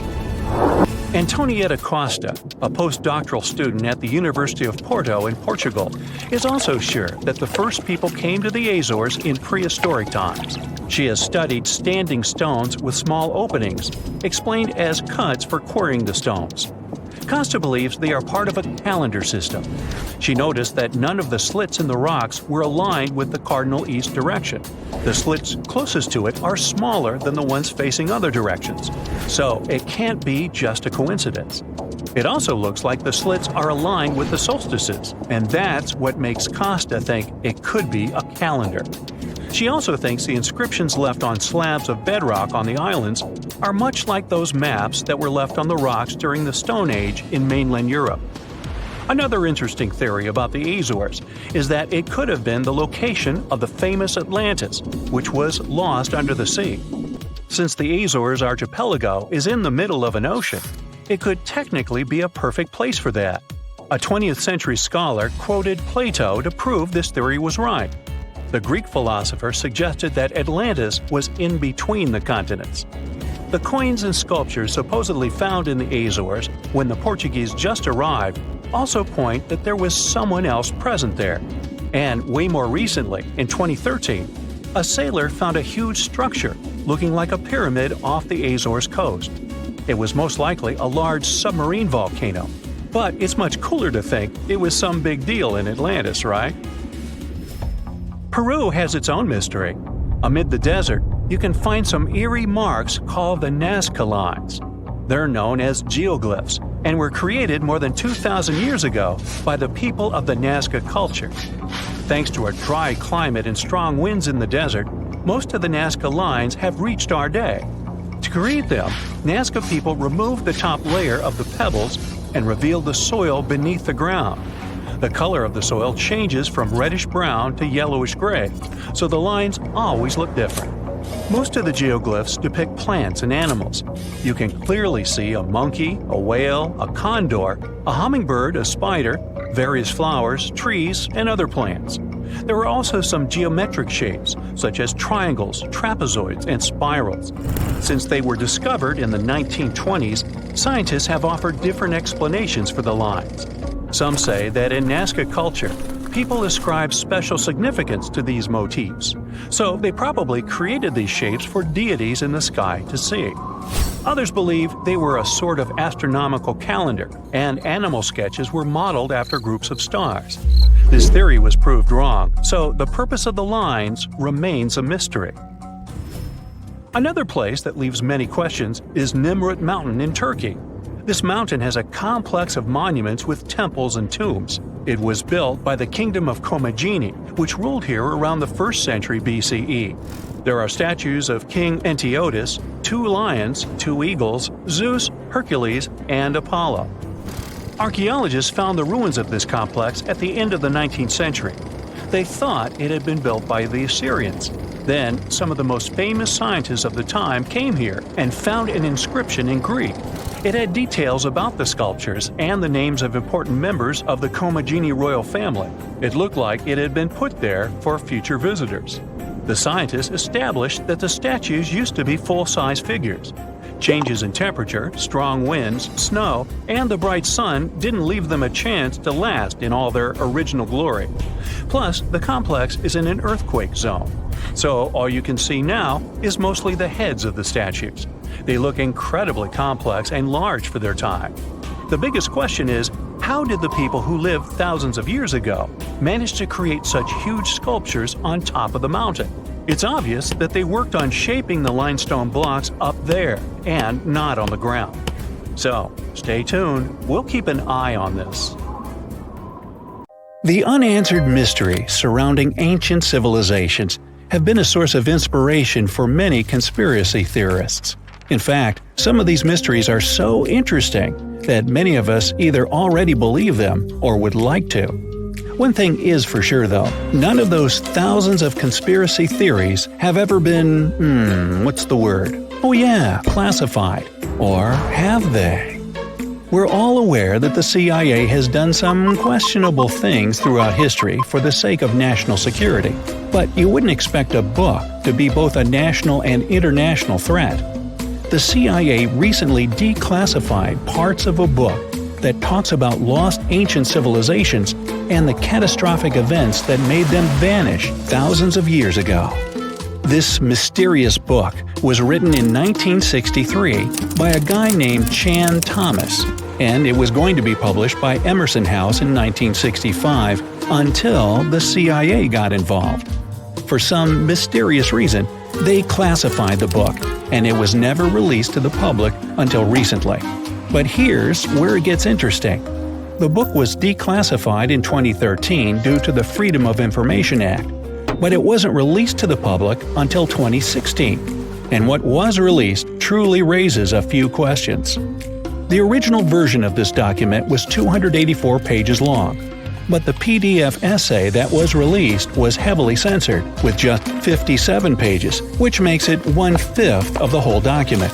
The pages were edited before they were released to the public in such a way that you wouldn't even notice that the other pages were missing. Now, no one really knows why this book was classified in the first place, but it has some interesting content from what I've gathered. The author of the book had quite the imagination and a huge love for ancient civilizations. And even though what he had to say is very thought-provoking, some of it is just bizarre.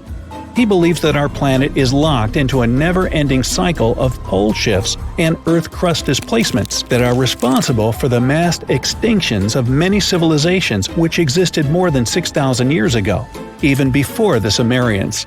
He believed that these events caused more damage to the Earth than meteors, and he bases this theory on a few artifacts that exist around the world, but weren't really noticed until recently. But I'll get into that in a bit. Those mass extinctions that the book talks about include the end of the Ice Age, when huge 2-mile-thick ice sheets disappeared from northern Europe, Northern America, and Canada, and caused 100 species to go extinct. And here's how the author illustrates his hypothesis. He believes that there was a geomagnetic pole shift which caused catastrophic changes to both the atmosphere and the Earth's crust, resulting in the extinction of many civilizations over time. Now, even though the geomagnetic pole shift is a real thing, it doesn't just happen overnight. It happens really slowly, only about every few 100,000 years, according to scientists. But it's a bit more complicated than it sounds.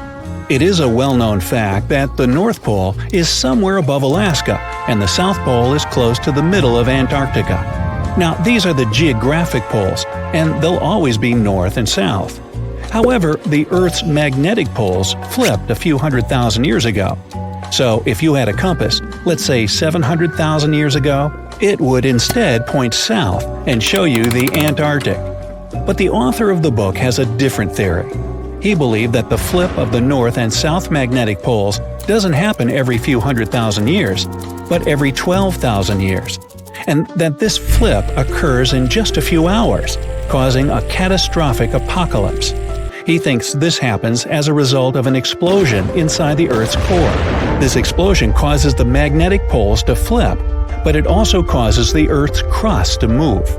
According to the book, due to these catastrophic events, a lot of the Earth's continents that were submerged underwater rose above sea level in just a few hours. Now, here's where it gets interesting. The author also states that the Peruvian Andes were beneath the ocean before the last pole shift. And even though it seems far-fetched, since the Andes are approximately 22,000 feet above sea level, there was evidence to support that claim in the late 80s. Scientists found whale bones and fossils that are said to be millions of years old on top of the Andes and the Himalayan mountains. It's also suggested in the book that the deep freeze the Earth went through during the Younger Dryas event caused the Gulf Stream to be disrupted, and he points to some interesting evidence to support that theory. Frozen mammoths were found trapped in blocks of ice with food still in their mouths. Now, this is a true mystery, because freezing cold weather is in their nature, and they were among the few animals that could truly survive in the Ice Age. So, what could have caused them to freeze so quickly?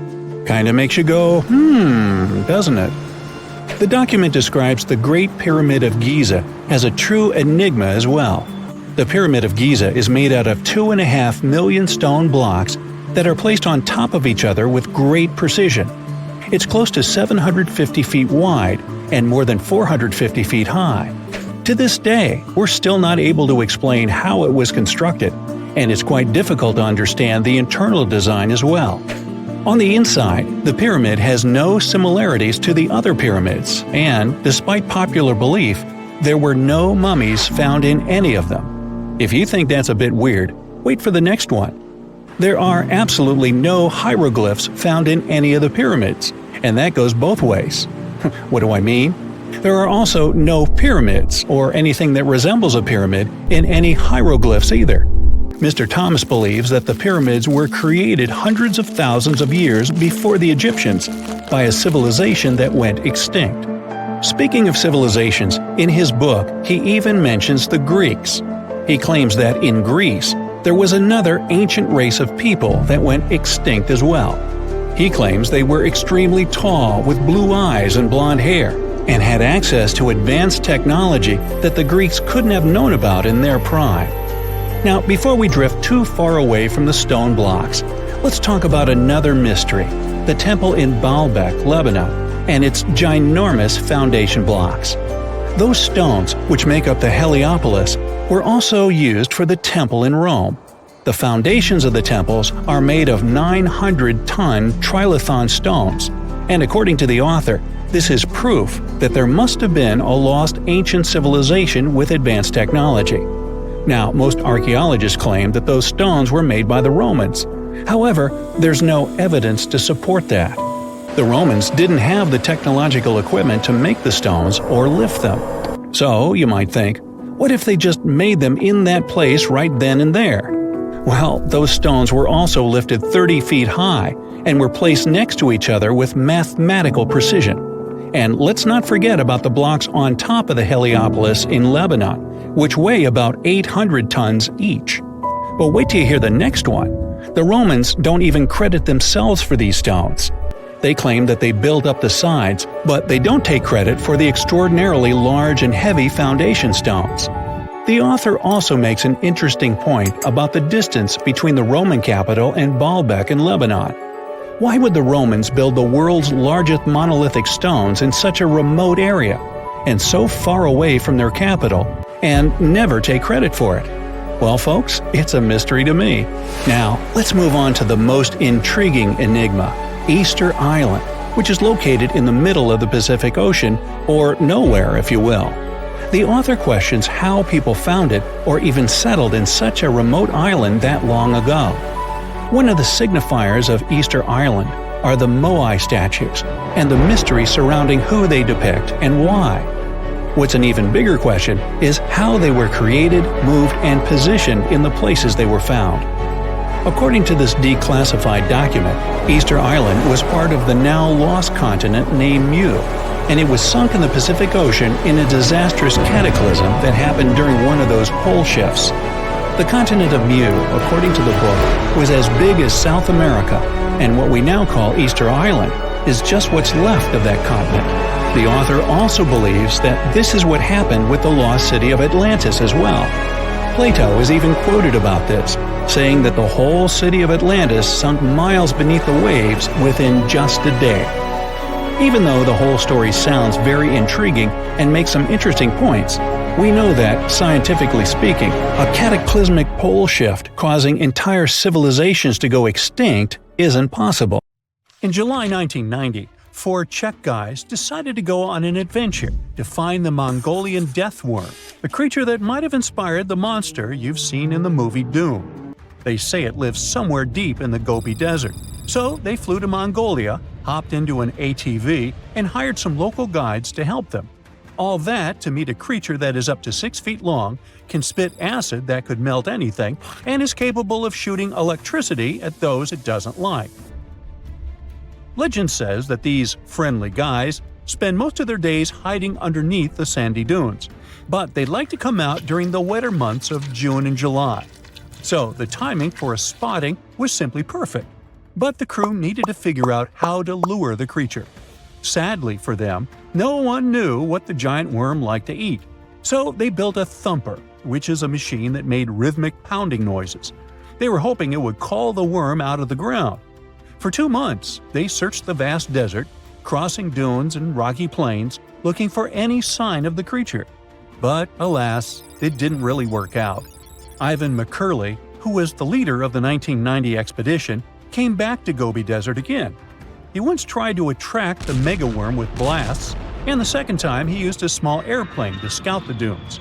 Over the years, groups from America, Britain, and New Zealand organized big expeditions to the Gobi Desert to try and find the creature. Many others came from all around the world on their own and found nothing. The people in the West first found out about the megaworm of the Gobi Desert thanks to an American paleontologist, Roy Chapman Andrews. This brave man was probably the inspiration for Indiana Jones. In 1926, he wrote about the creature in his book. At a meeting with Mongolian leaders, Andrews heard detailed descriptions of the creature, even though none of them had ever seen it themselves. One of them described it as looking like a sausage, about 2 feet long, with no head or legs. According to him, the worm was so venomous that just touching it could instantly take your life, and it lived in the loneliest parts of the Gobi Desert. Andrews didn't think the creature was real, but he shared these stories again in another book. In May 2005, 4 friends from Great Britain who search for monsters professionally decided to try their luck. They made drawings of the worm and hired local people to hand out flyers all over the Gobi Desert. These flyers offered a reward to anyone who could give information about the worm or even bring them a specimen. They thought loud sounds that other explorers tried would scare the beast away. Some told them it likes damp conditions, so they came up with a plan to block streams of water to create wet areas that would lure the worm out. Their plan didn't work because it was too hard to build dams in the desert. They ended up using small traps, but didn't find any actual proof that the worm existed. But they did meet locals who shared interesting stories about strange creatures they had seen over 70 years. Over the years, stories of the monster spread around the world. In some of them, it's only 1 foot long. In others, it's as large as a human. It's white-gray, or scaly and brown, or maybe fleshy and bright red. Someone said it resembled a snake, or maybe a caterpillar, or maybe it has wings and can fly. And some believe it could be a supernatural evil being without a body. Maybe the stories are so different, and the search operations are so fruitless, because the creature doesn't even exist. Or it could be one of many cryptids. Those creatures like Bigfoot, Yeti, the Loch Ness Monster, their existence has yet to be proven. In 1983, one scientist who was visiting the region heard that an old man had managed to catch the mysterious worm. He also learned there was a nest nearby. The scientist bravely approached the hole in the sand and put his hand inside. A giant creature dragged him in, and he was never seen again. Just kidding. He actually found a Tartar sand boa inside. It's a chunky, burrowing, non-venomous snake that has small eyes and gray-brown scales. He showed it to the locals to verify if it was the monster, and supposedly all of them said yes. Most Mongolians who know about the worm still believe it's real. Now, even though people call our supposed monster a worm, it's just what it sounds like in the English translation. Many Mongol cultures have used this word for centuries to refer to any animals they thought to be really dangerous, especially snakes, even non-venomous ones. So, it doesn't have to be a literal worm after all. Worms are soft and squishy, but a creature living in the harsh Gobi Desert would need to be tougher, more like a snake or a type of lizard without legs. Neither of these creatures can shoot electricity or spit acid like they say the death worm does. But some snakes, like cobras, can spit venom that's dangerous for people. If it were real, the creature would have a backbone, and explorers searching for it would likely find some bones or evidence left behind. And there are actually fossil remains all over the Gobi Desert. Scientists found representatives of over 80 dino groups here over the last almost 100 years. It all started with the world's first dinosaur egg nests. This discovery changed all the scientists knew about dinos. It was the first proof they laid eggs. In the following 2 years, the same expedition team unearthed over 100 dinosaurs and took them to the American Museum of Natural History, where you can still see them today. Some of them were swimming around in the Cretaceous Sea that used to be here about 71 million years ago. They resembled modern birds. The mystery of the megaworm is still unsolved, but there used to be another mystery scientists finally managed to explain. Back in the 13th century, a famous traveler, Marco Polo, not the guy from the swimming pool game, crossed the Gobi Desert. He thought he could hear mysterious noises, like the sounds of musical instruments such as drums. He wrote about it in his book and believed he might be hearing the voices of restless spirits. Scientists call these noises singing sands or booming sands. Unlike the squeaky sound you might hear when walking on a sandy beach, these desert sounds are much louder, like a musical instrument playing deep, haunting notes. Over the years, people came up with all kinds of ideas about what caused the sounds, like underground water or winds making the sand vibrate.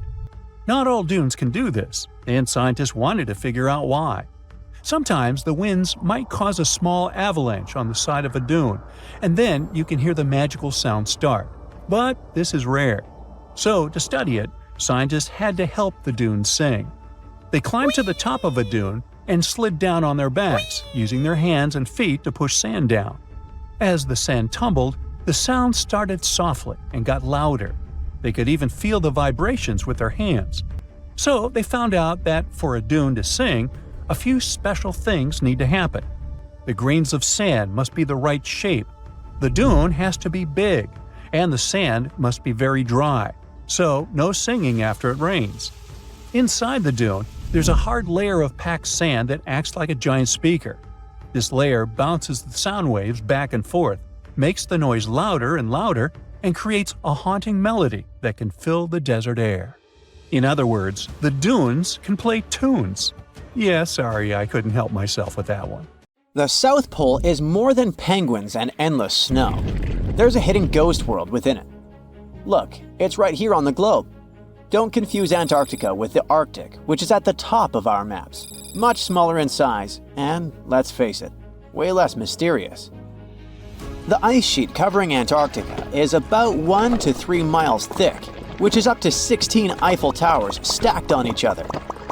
This massive blanket hides the true features and contours of Antarctica's land. We still don't know much about this mysterious continent, and it is ice and snow that are to blame. We still don't even know the true shape and size of this continent. Mapping Antarctica without some huge shovels is an incredibly hard task. But satellites learned to penetrate the ice with their cameras. And now we know there's actually an enormous, dramatic ancient landscape beneath the snow. The ghost of the past. About 90 million years ago, Antarctica was a much warmer place. It was actually a lush rainforest with tons of plants and probably teeming with life. It even had rivers flowing through it. Then the ice came. This happened about 34 million years ago, during the transition from the Eocene to the Oligocene, when our planet cooled significantly. It was the beginning of one of our several ice ages. The land remained, but now was hidden under ice and snow that got thicker and thicker. To a regular eye, Antarctica turned into a white desert, vast, flat, and featureless. Time went on. This massive ice sheet moved around, smoothing and shifting the ground beneath it. Over the millions of years, it changed what the land looked like. Now, if we looked under the ice, it wouldn't hold any signs of the original South Pole, except for one place. In areas where the ice is especially thick and doesn't move much, like in East Antarctica, it has actually worked the other way around. It became like a super thick blanket that protects the land. Normally, things like wind or rain slowly wear away the ground over time, changing its shape. But since we have this protective ice blanket, it prevents these natural processes from reaching the stuff underneath. So, the ground stayed almost the same for millions of years, like it's been frozen in time. This special area near the Aurora and Schmidt subglacial basins has become the ghost of Antarctica's landscape. This place was barely touched even since it was first covered in snow 34 million years ago. This is a historical footprint, a place that can tell us what Antarctica's ground looked like before it became a freezing nightmare. As scientists peered under East Antarctica, they saw an amazing ghost. The traces of the rivers that were flowing there millions of years ago, various valleys, and some weird little islands, as well as 3 big chunks of land shaped like the letter U. Hey, what's that all about? You see, the continents on our planet are moving constantly, sliding along the red-hot lava mantle like cereal on milk. Over history, they came together and broke apart several times. Hundreds of millions of years ago, several continents were a part of one enormous Gondwana. Antarctica was one of them. It used to be one huge landmass. But when Gondwana broke apart, the poor continent got stretched by tectonic forces. Parts of land were pulled away from each other. Whoosh! And they got torn apart. And that's how we got these big chunks or blocks of land under thick layers of ice. In any case, scientists now want to explore this ghost a bit more. But to study it deeply, they need to actually drill down through the ice, like using a straw to get to the bottom of a thick shake. This will help them pick up some rocks and dirt from way below to learn more about the Earth's history and climate. Antarctica is the 5th largest continent in the world, approximately bigger than the entirety of Europe or Australia, competing with the entire South America in size. Aside from East Antarctica, we discussed there are several more regions: Antarctica Peninsula, South Pole, West Antarctica, and the Ross Sea. The continent is basically a frozen sandbox, and all its hidden, mysterious landscape is actually less explored than Mars's terrain. We only know for sure that without ice, it wouldn't just be flat and empty. but an entire world full of big mountains, huge canyons, and even fiery volcanoes. Some of these volcanoes are so huge that they peak above the layers of snow. In West Antarctica alone, there are at least 138 volcanoes, though only about 8 or 9 are active today. One of the craziest ones is Mount Erebus, the southernmost volcano and the tallest one on the continent, about 12,500 feet high. And deep beneath the ice sheet, this guy hosts incredible, beautiful subvolcanic caves. The temperatures there are warm enough for t-shirts. The Antarctic Peninsula, or Lesser Antarctica, looks like a bunch of mountainous islands deeply underground. It has newer volcanic rocks that are part of the Pacific Ring of Fire, which is like a giant circle of volcanoes and earthquake zones around the Pacific Ocean. The Greater Antarctica is a huge part, almost as big as Australia. It consists of East Antarctica and the South Pole. Beneath the ice, it's a place of rocks that have been around for a very, very long time, including the special zone we mentioned. You probably know that Antarctica is nearly devoid of humans. No wonder, with a mean temperature of about -46 degrees Fahrenheit. But even though this place is horrifyingly cold and deserted, life still clings on. You guessed it, in the underworld. In 2017, scientists found DNA traces of algae, moss, and even possibly unknown small animals in the deep caves.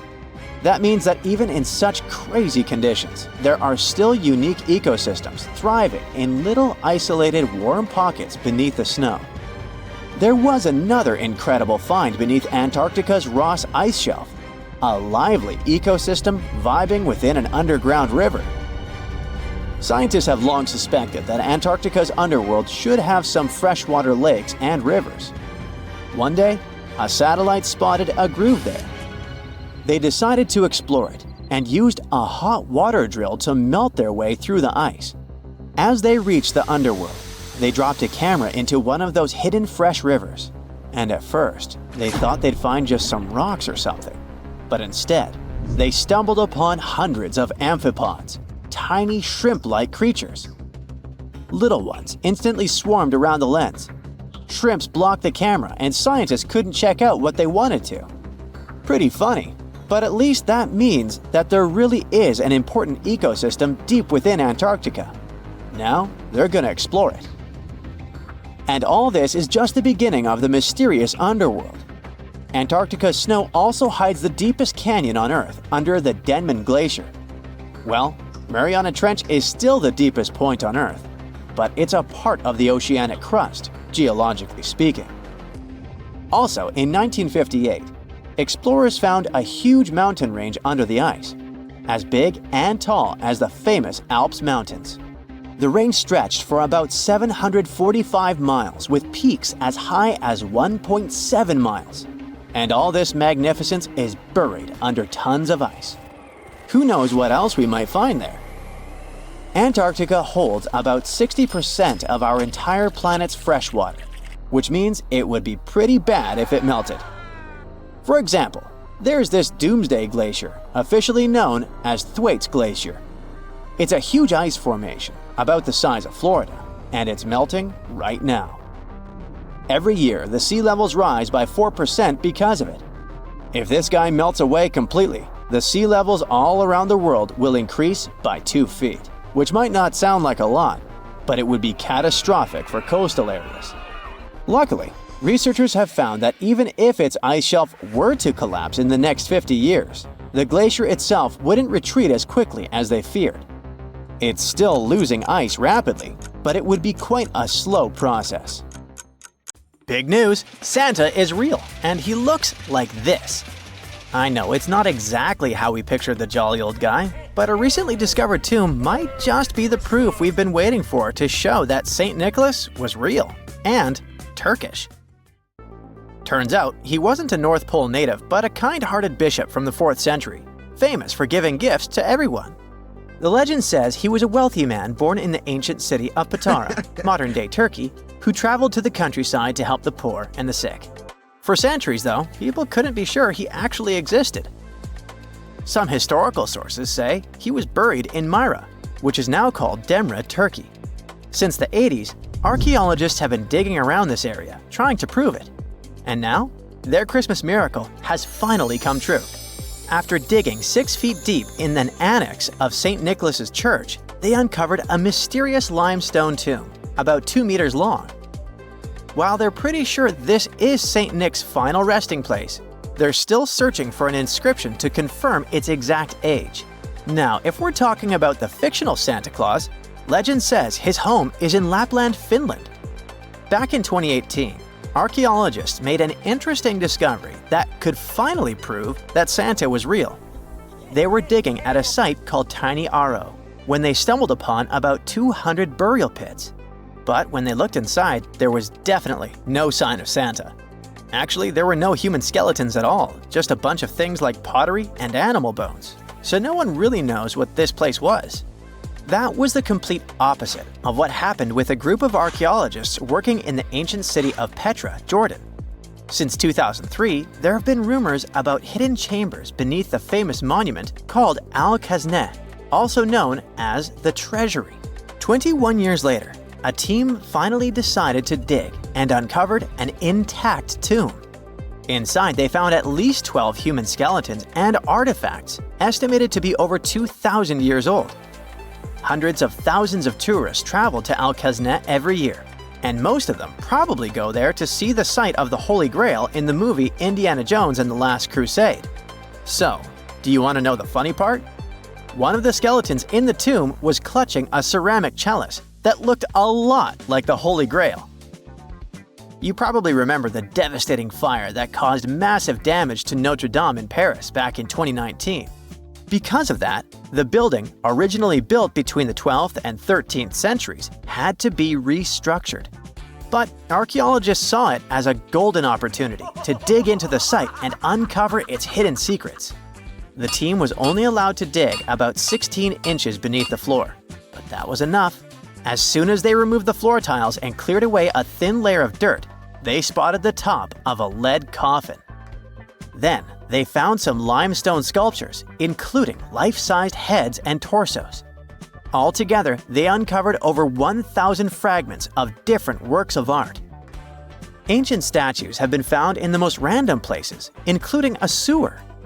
In July 2024, Bulgarian archaeologists were checking a Roman sewer in the ancient city of Heraclea Sintica when they found a nearly 7-foot-tall marble statue of Hermes, the Greek messenger deity. This town was completely devastated and abandoned after 2 earthquakes, one in the year 388 and the other in the year 425. But somehow, it didn't destroy this statue. In fact, its head was found in surprisingly good condition. Finding ancient artwork is definitely fascinating, but imagine stumbling upon an entire hidden city in the Amazon rainforest. Using high-tech lasers, researchers uncovered a lost civilization with thousands of structures and a whole network of roads, canals, and houses, all buried beneath the dense jungle. This city was built around 2,500 years ago, in an area located in the shadow of a volcano, which, by the way, could have erupted and destroyed this civilization at some point. It's hard to say exactly how many people lived there, but experts estimate they stayed up there for about 1,000 years. This discovery proves ancient people also had huge, organized cities in the middle of the Amazon. A similar thing happened in Campeche in southern Mexico. An archaeologist was doing some research on the internet when he accidentally discovered a hidden Maya city. This area, now called Valeriana, was huge, about the size of Edinburgh, the capital of Scotland. It had pyramids, sports fields, amphitheaters, and paths connecting different districts. Thanks to satellite images, archaeologists uncovered an entire unknown civilization from the Bronze Age. They were checking out aerial images when they discovered 100 prehistoric settlements in the Pannonian Plain, a region that includes parts of what's now Serbia and Hungary. The people who lived there are now known as the Titsa site group, and it looks like they were a pretty well-organized society, skilled at growing food, hunting, and fishing. Google Earth helped a team to uncover a mysterious set of 400 ancient gates in Saudi Arabia. These gates, scattered across the desert, are thought to be from thousands of years ago. They're made of stone and arranged in weird formations that have left archaeologists scratching their heads. I mean, they don't look like they were meant for funerals, and they don't seem like structures where people lived. So, we still have no idea what they are. Technology is really changing archaeology. Thanks to artificial intelligence and, well, a $1 million prize, we've finally been able to decipher part of an unreadable and super damaged ancient scroll. The Herculaneum scrolls were discovered by workers digging up the ancient town of Herculaneum near Pompeii in 1752. But their condition was so bad that, for years, they were considered indecipherable. Thankfully, AI has helped unveil their secrets. Based on the studies so far, experts believe that one of these scrolls was written by a philosopher who valued pleasures, like music and food, above all else. No doubt, Stonehenge in England is one of the most mysterious places on Earth. Some theories even suggest it was built by extraterrestrials. After more than a century of research, archaeologists are still figuring out how it came together. See that big altar in the middle? Turns out it came all the way from Scotland. And that's pretty wild, considering this massive sandstone block weighs over 6 tons, and the people who built Stonehenge more than 4,000 years ago didn't have the luxury of wheels or modern tools. We can find some pretty amazing stuff in the oceans too. In 2013, a mysterious shipwreck was found about 20 feet underwater off the coast of Kenya. At the time, no one knew where it came from. But now, researchers are pretty sure this could be a ship from Vasco da Gama's fleet. You know, the famous Portuguese navigator, best known for being the first to sail from Europe to India by rounding Africa's Cape of Good Hope. If it's confirmed, this shipwreck could be one of the earliest European shipwrecks in the Indian Ocean. Ancient treasures can take many forms, including a bottle. Recently, archaeologists in Norway uncovered a 150-year-old message in a bottle during an excavation of a Viking burial mound. The bottle contained a letter written by Anders Lorange, an archaeologist who worked on the site back in the 1800s, along with his business card and a few coins wrapped in paper. The letter gave some details about the excavation, though it seems Lorange got a few things wrong, like the exact number of Viking shields discovered. At the end of the letter, he wrote a personal note in runic script, "Emma Gade, my girlfriend." So it gave us not only insights into history, but also a peek into his love life.